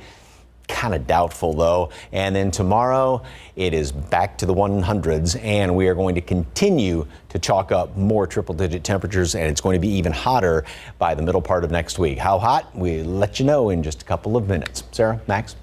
All right, Mike. So speaking of that heat, we know so many people in and around our community being affected by the high temps. So Meals on Wheels making sure that their clients are staying cool. And this morning, they're gearing up for the largest distribution ever. Our Jonathan Cotto joins us live this morning with all the details. Good morning, Jonathan. Good morning, Sarah. Good morning, Max. Yeah, things are starting to actually heat up. Earlier this morning, we were like, yeah, we're beating the heat. We're out here going live, but now we're actually really starting to feel these temperatures. Thank you for the waters, by the way. An amazing event that Meals on Wheels is putting together, and you guys always do this, and it's really awesome to see, Forrest. Thank you so much. We owe it all to the community. They come out and support us. We're an agency that's owned by the community, supported by the community, and here to serve the community. So we've already had about 200 people roll through today. So we got another 200 to go. So we're going to be sweating a little bit, but hopefully get out of here before it gets too hot. But so grateful to all these volunteers, our partners at Chase, CPS, IKEA that are out here in their IKEA shirts. We just had Commissioner Rodriguez roll through, so lots of support from the community, and we're just so grateful. Now over 3,700 bags are going to be distributed to members of our community, elderly members of our community who are right now probably sitting in their homes without proper ventilation, with proper AC. How great is it to know that as of today, they're going to have something to be able to cool off as we brave the summer? It's so important. They, by nature of them being homebound, they can't really leave their homes when it gets really hot. And if they have, not great ACs or not enough fans or things like that, that is really a hazard for them.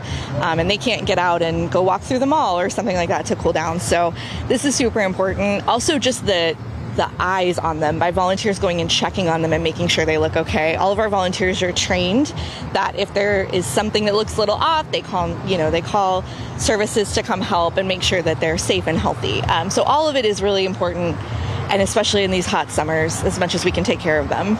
Now, Forrest, last question. Speaking of volunteers, if anyone's watching this and is interested in forming part of this as a volunteer, what information do they need to know?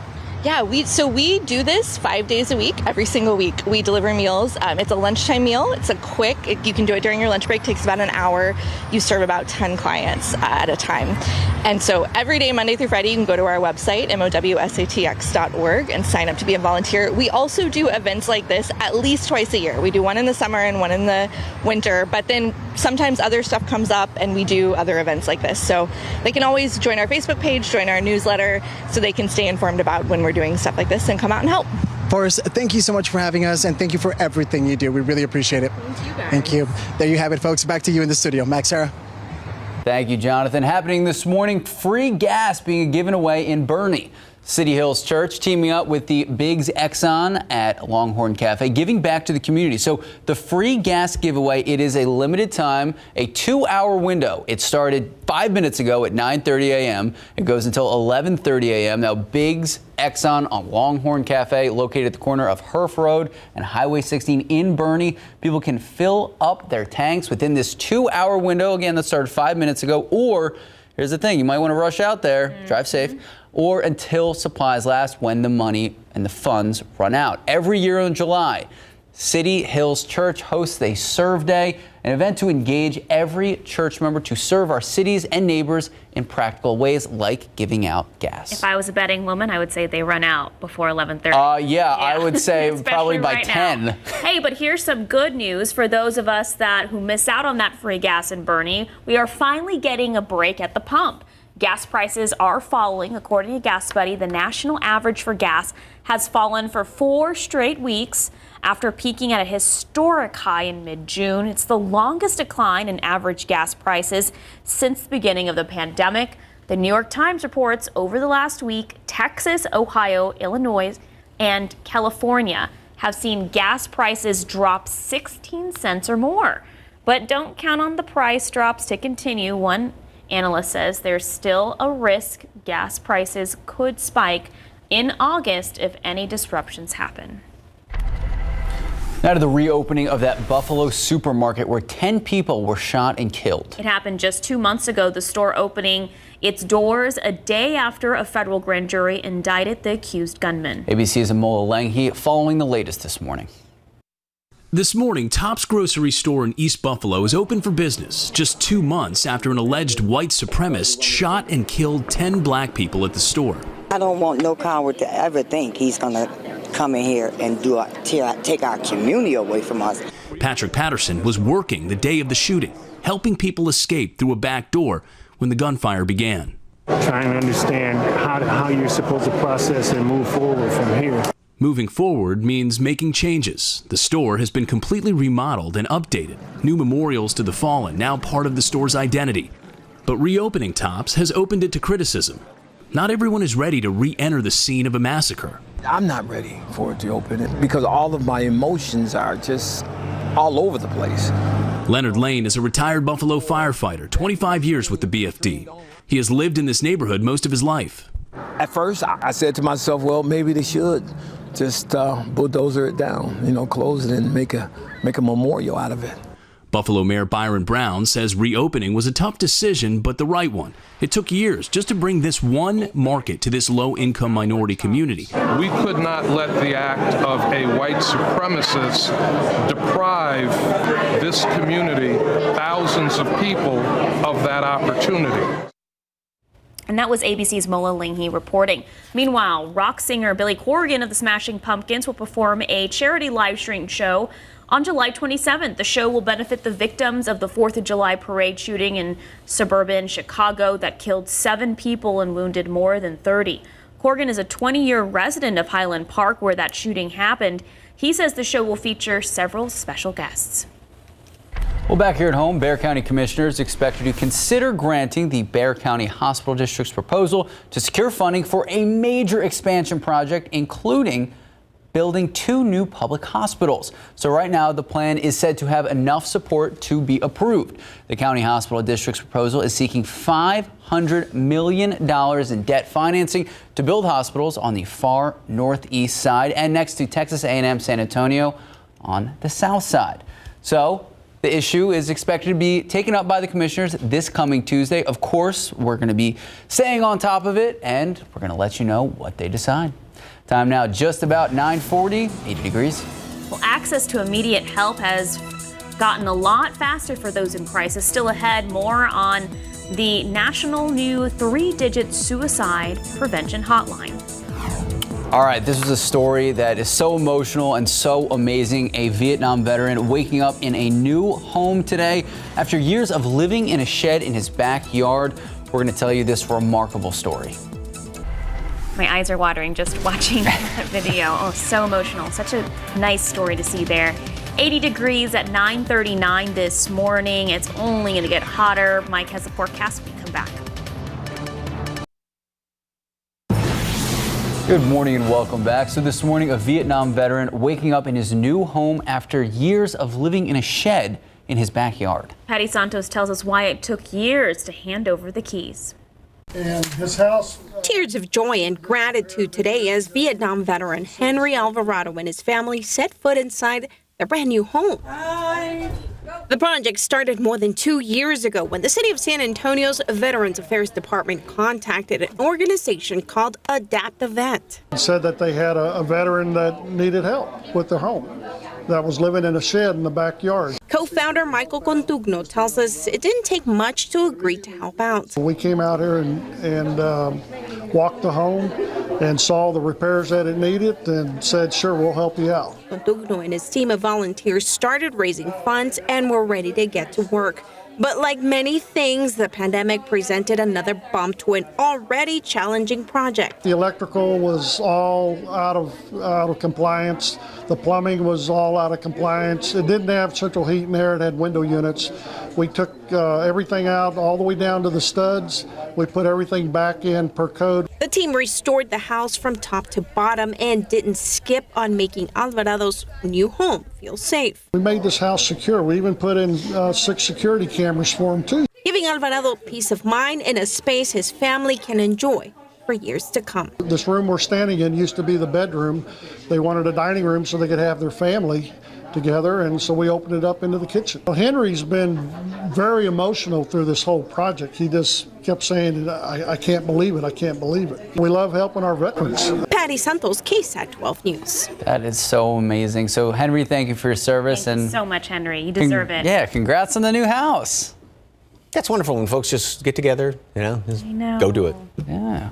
Beautiful shot behind you, Mike. Yeah, great looking sunset. And we should have a pretty good one tonight as well. We will have a few clouds left over around here, and we're not going to be hitting 100 today. As you can see, well, a little bug crawling on the camera up there in the upper left-hand corner. But other than that, the clouds are continuing to break up and a lot more sunshine out there by the airport right now. And you can see as the visible satellite picture loops on through, we still have a few of them here, but a lot of sunshine elsewhere. And they will continue to sort of break up throughout the day. We'll keep a couple of them around, though, obviously. 88 at 11 o'clock, 90 at noon. And yes, we are going to be topping off at 98 later on today, which will be 2 days in a row of not triple digits. We only hit 97 yesterday. Yeah, and it's funny to put it in perspective since we've been so hot and saying 97 is so much lower, but that's still 2 degrees above normal. And 97, by the way, is the historically hottest time of the year.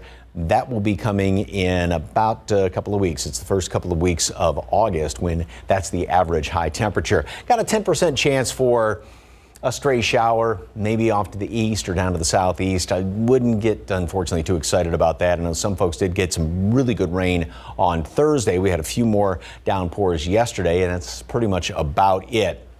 Satellite picture and the radar loop going back, and you can see we do have some of those clouds hanging around here. Now, on the big picture, everything is, even the big systems are well up there to the north of us, and you can sort of see this clockwise rotation right here. Here's the water vapor imagery, and it's almost kind of a, well, to compare to the infrared satellites, almost kind of an X-ray, if you will, of the atmosphere, and you can really make out this high right here just off to the west of us. Now, it did scooch off a little bit further to the west, and that's what allowed those showers to move in here, those storms on Thursday night, wrapping around that clockwise rotation, and it just didn't have as tight of a grip on top of us, or pushing down as hard on top of us, and so that's why we weren't as hot yesterday, aren't going to be as hot today, but that will then definitely start to change as we go on into the rest of this week. And tropics, even though there are a few clouds out here, nothing is raising any eyebrows with the National Hurricane Center as of right now. No tropical development, at least within the next 48 hours around here. Now, we're only a month and a half into, of course, the tropical season, and things really, once we get into September, October, usually start to fire up a lot. You see those disturbances coming off of Africa, coming across the intertropical convergence zone there, but like I said, nothing as of right now. Other than that, stray shower off to the east later on today, you're gonna have sort of a mixture of sunshine and clouds, partly cloudy at noon, 90, and then a high temperature today up to 98. That stray little shower off to the east. Tomorrow, you knew it had to happen, 100 again. And it's going to be up into the low hundreds by the middle of the week. And we look like tomorrow's 17th, 19th, 20th. So by Thursday, we are going to tie for the third most 100-degree days on record here. Tie back to 2013. It looks like we are going to move into sole possession of third place by Friday. Not a record we necessarily wanted to Stay hydrated, stay indoors, be safe. Absolutely. Time now at 9:48, 81 degrees out. After the break, the 3-digit code to reach Suicide Prevention Lifeline, what you need to know next. And a story we've been talking about through the morning, free gas in Boerne. Yeah, this is live. It's happening in Boerne. The City Hills Church has teamed up with Biggs Exxon at Longhorn Cafe to give back to the community. It's happening now until 11:30 or until the funds last. It's located at the corner of Herf Road and Highway 16 in Boerne. Again, you heard that right. Free gas. So go while those funds last. Well, the Federal Communications Commission is debuting a new phone number. Now, the National Suicide Prevention Lifeline can be reached by simply dialing 988. Here's ABC's Morgan Norwood with the story. What was formerly known as the National Suicide Prevention Lifeline is now the 988 Suicide and Crisis Lifeline. The new 3-digit number now up and running. For nearly 2 decades, we've had a call number for suicide prevention. So you could call 1-800-273-8255 if you need some help. But, that's not an easy to remember number, and it doesn't reflect the way we all use our mobile devices today. FCC Chairwoman Jessica Rosen-Worsel says the idea behind 988 is to make it as easy as possible for people who are in mental or emotional distress to get the assistance when they need it. We have a crisis in the United States. We've seen real increases in the last decade in suicide. Today and going forward, people who are experiencing a mental health crisis can call or text 988 to reach a counselor. I think the 988 number and the new 988 Lifeline are a tremendous opportunity for our country to improve mental health responses for people who are in crises. John McPhee is the CEO of the Jet Foundation, a charity organization that focuses on protecting mental health and preventing suicide in teens and young adults. He hopes the code will become part of our culture so more people will get help when they need it. We have a history with 911. Everybody knows the number. The previous number for the suicide prevention Lifeline was a 10-digit number, right? So just more complicated to know, and fewer people knew about it. McPhee believes the 988 Suicide and Crisis Lifeline has even greater potential in the long term. There's an opportunity here to set up locally mobile crisis response systems and to set up mechanisms, right, that are non-law enforcement mechanisms for people to get the help they need locally. With the arrival of the new 988 number, it's important to note that the 10-digit number will still be operational for those who are familiar with it. Morgan Norwood, ABC News. All right, time now is just about 9:55, 81 degrees out. Well, now here's a look at what's coming up next on Texas Eats.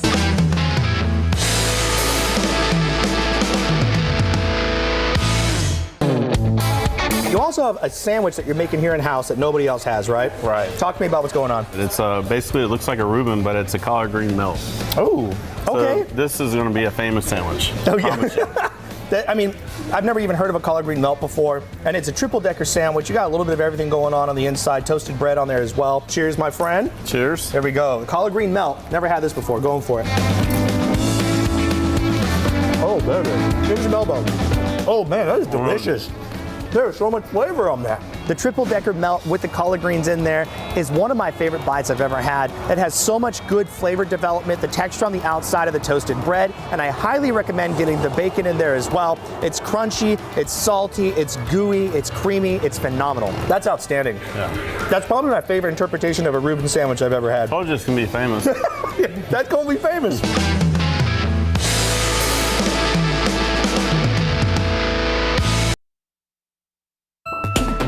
Good morning and welcome back. So the City of San Antonio's Workforce Initiative, Ready to Work, has received a big grant, almost $3 million from the U.S. Department of Labor. So tomorrow morning on Leading SA at 8 a.m., we are set to be joined by one of the leaders of the program. We're going to be talking about the progress, the purpose, and the importance of the grant and what comes next. So if you have any specific questions that you would like to ask, you can submit them right now. Just head to the Leading SA section of KSAT.com.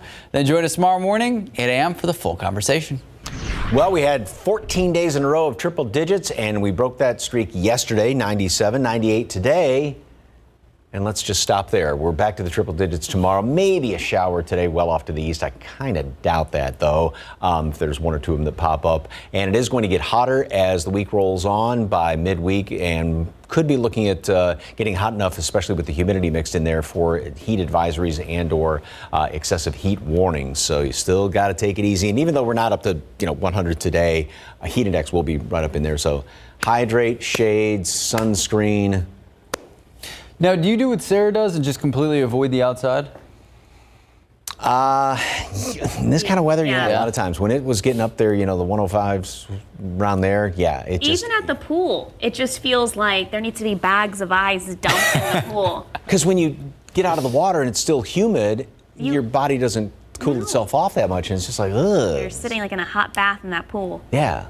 Yeah. I need that on a GIF, just, ooh. Really? Yeah, it was good. It was a good reaction. Put it on the graphic for the next time it hits 100. Okay. Mike, thank you for joining us. Texas Eats starts right now.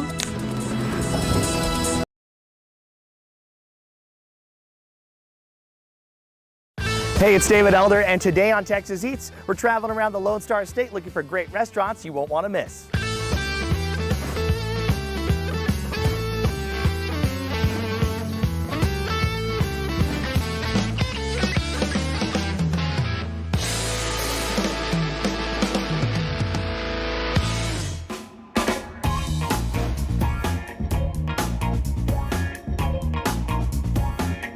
Our first stop on today's foodie adventure is at a restaurant and bakery in Blanco, Texas. Now we're here in Blanco, Texas, right off the Blanco River, to go inside of a diner that's serving up some elevated comfort food. Let's go inside Josie's Kitchen.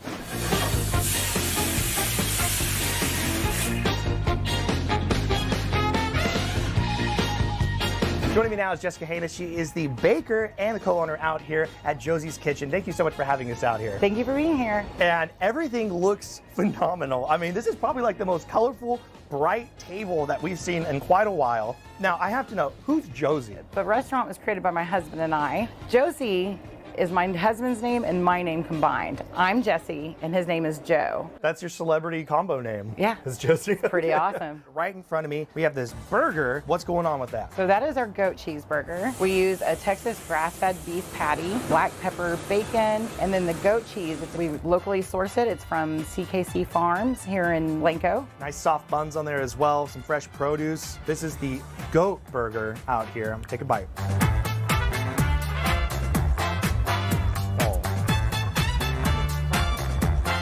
Wow.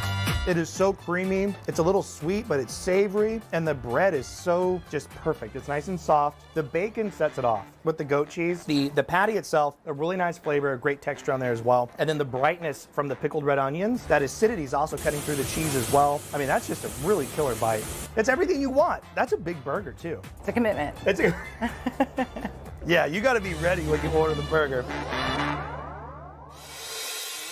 I want to come over here now. This is a shrimp and grits. So we make cheesy grits. We use Becker Vineyard Chardonnay when we saute the shrimp, add a little bacon, some spices, and then there you have it. Smells wonderful. You can smell the seasonings off there. And I'm gonna grab a little shrimp. Probably don't use your fingers if you're eating it here, right? But just do you. There's a lot of burgers and sandwiches on the menu. So when I saw shrimp and grits on there, you know I had to try it. So here's the sauce with the grits. Oh. And there's the shrimp.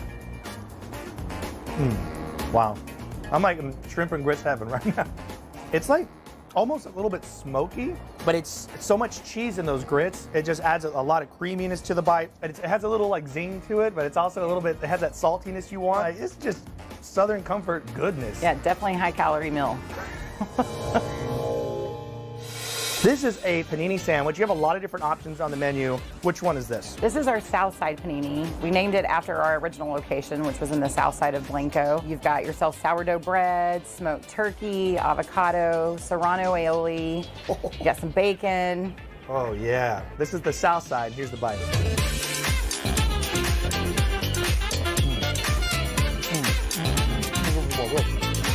That is so good. This one is like so simple, straightforward, but done right. And the flavors that you achieve just using that bacon, avocado, turkey combination, it just hits all the marks that you want. This is a really big portion, but it does. It feels a lot like, it feels very light. It looks like some queso on top of fries going on over there, right? Those are our queso fries, yes. Ooh, I'm gonna try a little bit. How much of this is actually, are y'all cooking here in-house? Everything. We even hand slice the fries. That's mean.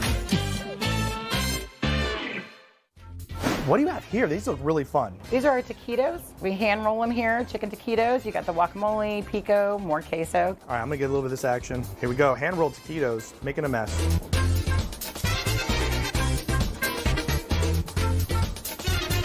I'm gonna keep this one. Look at that, just loaded full of chicken. Like a little pico de gallo kind of action going on with the guac. It's very creamy. It's almost still delicate. The crunch on there is very nice, but it's just really fun.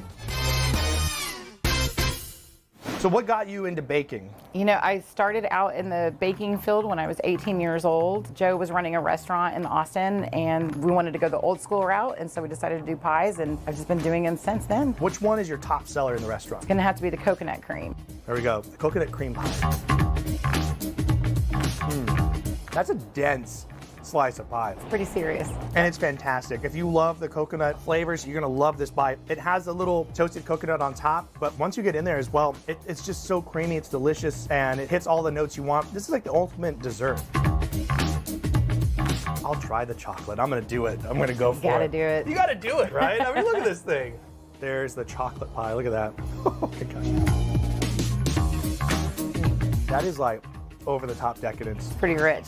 It is, and what I like about it the most is that the chocolate is not light or airy. That is like a thick slice of chocolate running down the middle of it. Thank you so much for having us out here. Thank you for being here. You guys, Joseph's Kitchen, when you're in Blanco, Texas, and you want to get something that's a little bit off the beaten path, but you want to stick to the Southern roots, Southern comfort food, this is where you come. This is where it's at. Get a drink. When you're out here, just relax. Cheers. Cheers. Ooh. Now, we're cruising to San Antonio for an authentic taste of Chicago.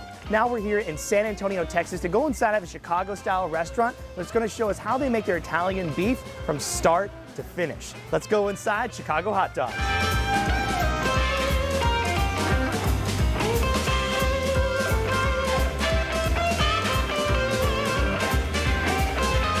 You guys, Amado's with me. We're here in the kitchen at Chicago Hot Dogs. This right here is the Italian beef before it gets shredded up. This is what it looks like right when it comes out of the oven. And we're gonna learn how they're making it out here. This is an authentic recipe.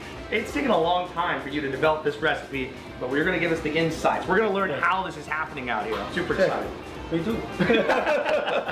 So you've seen what it looks like when it comes out of the oven, but this right here is how it all starts. We have two different, these are inside rounds? Inside rounds, yes. Okay, and they're gonna get all seasoned up. You got some veggies off to the side as well. Yep. So what's the first thing you do? The seasoning. The seasoning, Yes. okay, so you have this all pre-portioned out. So you just open this up, or what do you do? We just open it up and throw it right in here. Oh, the whole thing? The whole thing. Oh, look at you. Okay. Like that. Just like that. There you go. You can't mess this up, right? No, because I already portioned it for you and put everything that you need on there. You got some onions, it looks Yes, like. onion. It's just the ends of the onion, so it gives a good flavor, and some chop.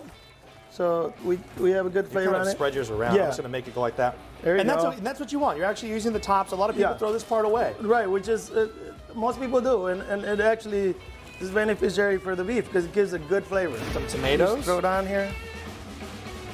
There we go. That oregano. Oh, oregano. Yep. Nice. Okay. We do 2 of these. Oh, look at you. 2 like that. All right, now what do you got here? This looks like a fine black pepper? Or? Fine black pepper. So Okay. we put one of those in there. All right, now what do you got here? Is that crushed red? Crushed red pepper. A whole thing of garlic. Okay. Now So we're talking. gonna do it at the same time. All right, same time. Oh my gosh, it smells so good. Water is going to make sure everything gets kind of... Everything gets in there and it boils in the oven and brings all that flavor out.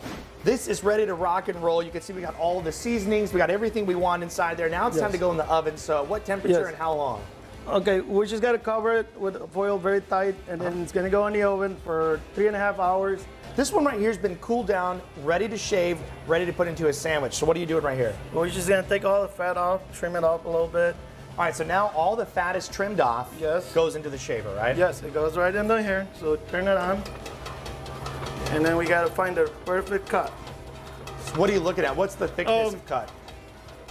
You just kind of You're look eyeballing at it, eyeball it. This is all shaved up. This is actually a really good yield from all that. I mean, that's a lot of meat.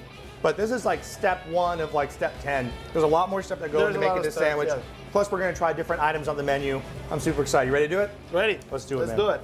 Now it's time for my favorite part, Amado. You've made all this food out here. You guys are rocking it out. I mean, even during lunchtime, you guys are just killing it. You guys are a very efficient team out here. I'm going to start with this one. This is the Italian beef sausage combo sandwich. Yes. And this is nuts. I mean, it's dipped. It's ready to rock. So it's all juicy. And look how big this thing is. That's a sandwich. That's the bite.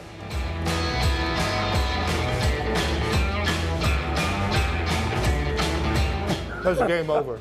Game over.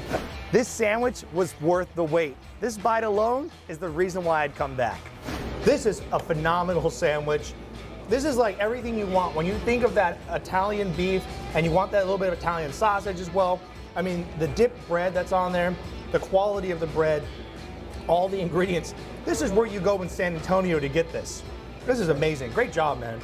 The Italian beef, we saw it get made from start to finish and applied onto the sandwich. This is rocking. This is a really nice product. If you're into Euro sandwiches, they got you covered out here as well. You guys are shaving it right off the Euro right there. Right off the Euro. And you have the pita bread right here. A little bit toasted, right? Yeah, we toasted. And then you have the Making out tzatziki some sauce, tzatziki. onions, tomatoes. And this is no joke. Look how big this thing is. That's a big, you guys aren't holding back out here. This Texas-sized Chicago food. There you go. That's your tagline now. There you go. You can have that. Yeah. All right, there's the bite. They good? Very good. That is fantastic. You can tell that Amado's been cooking like this for a long time because there's a lot of flavor that goes into every little step of each sandwich and each product that they make. And you know I got to finish it off with the Chicago hot dog.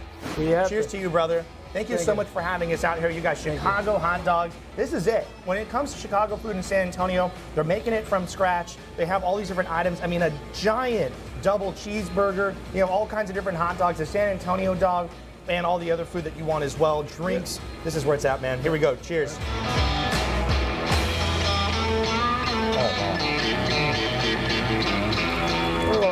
Oh my God.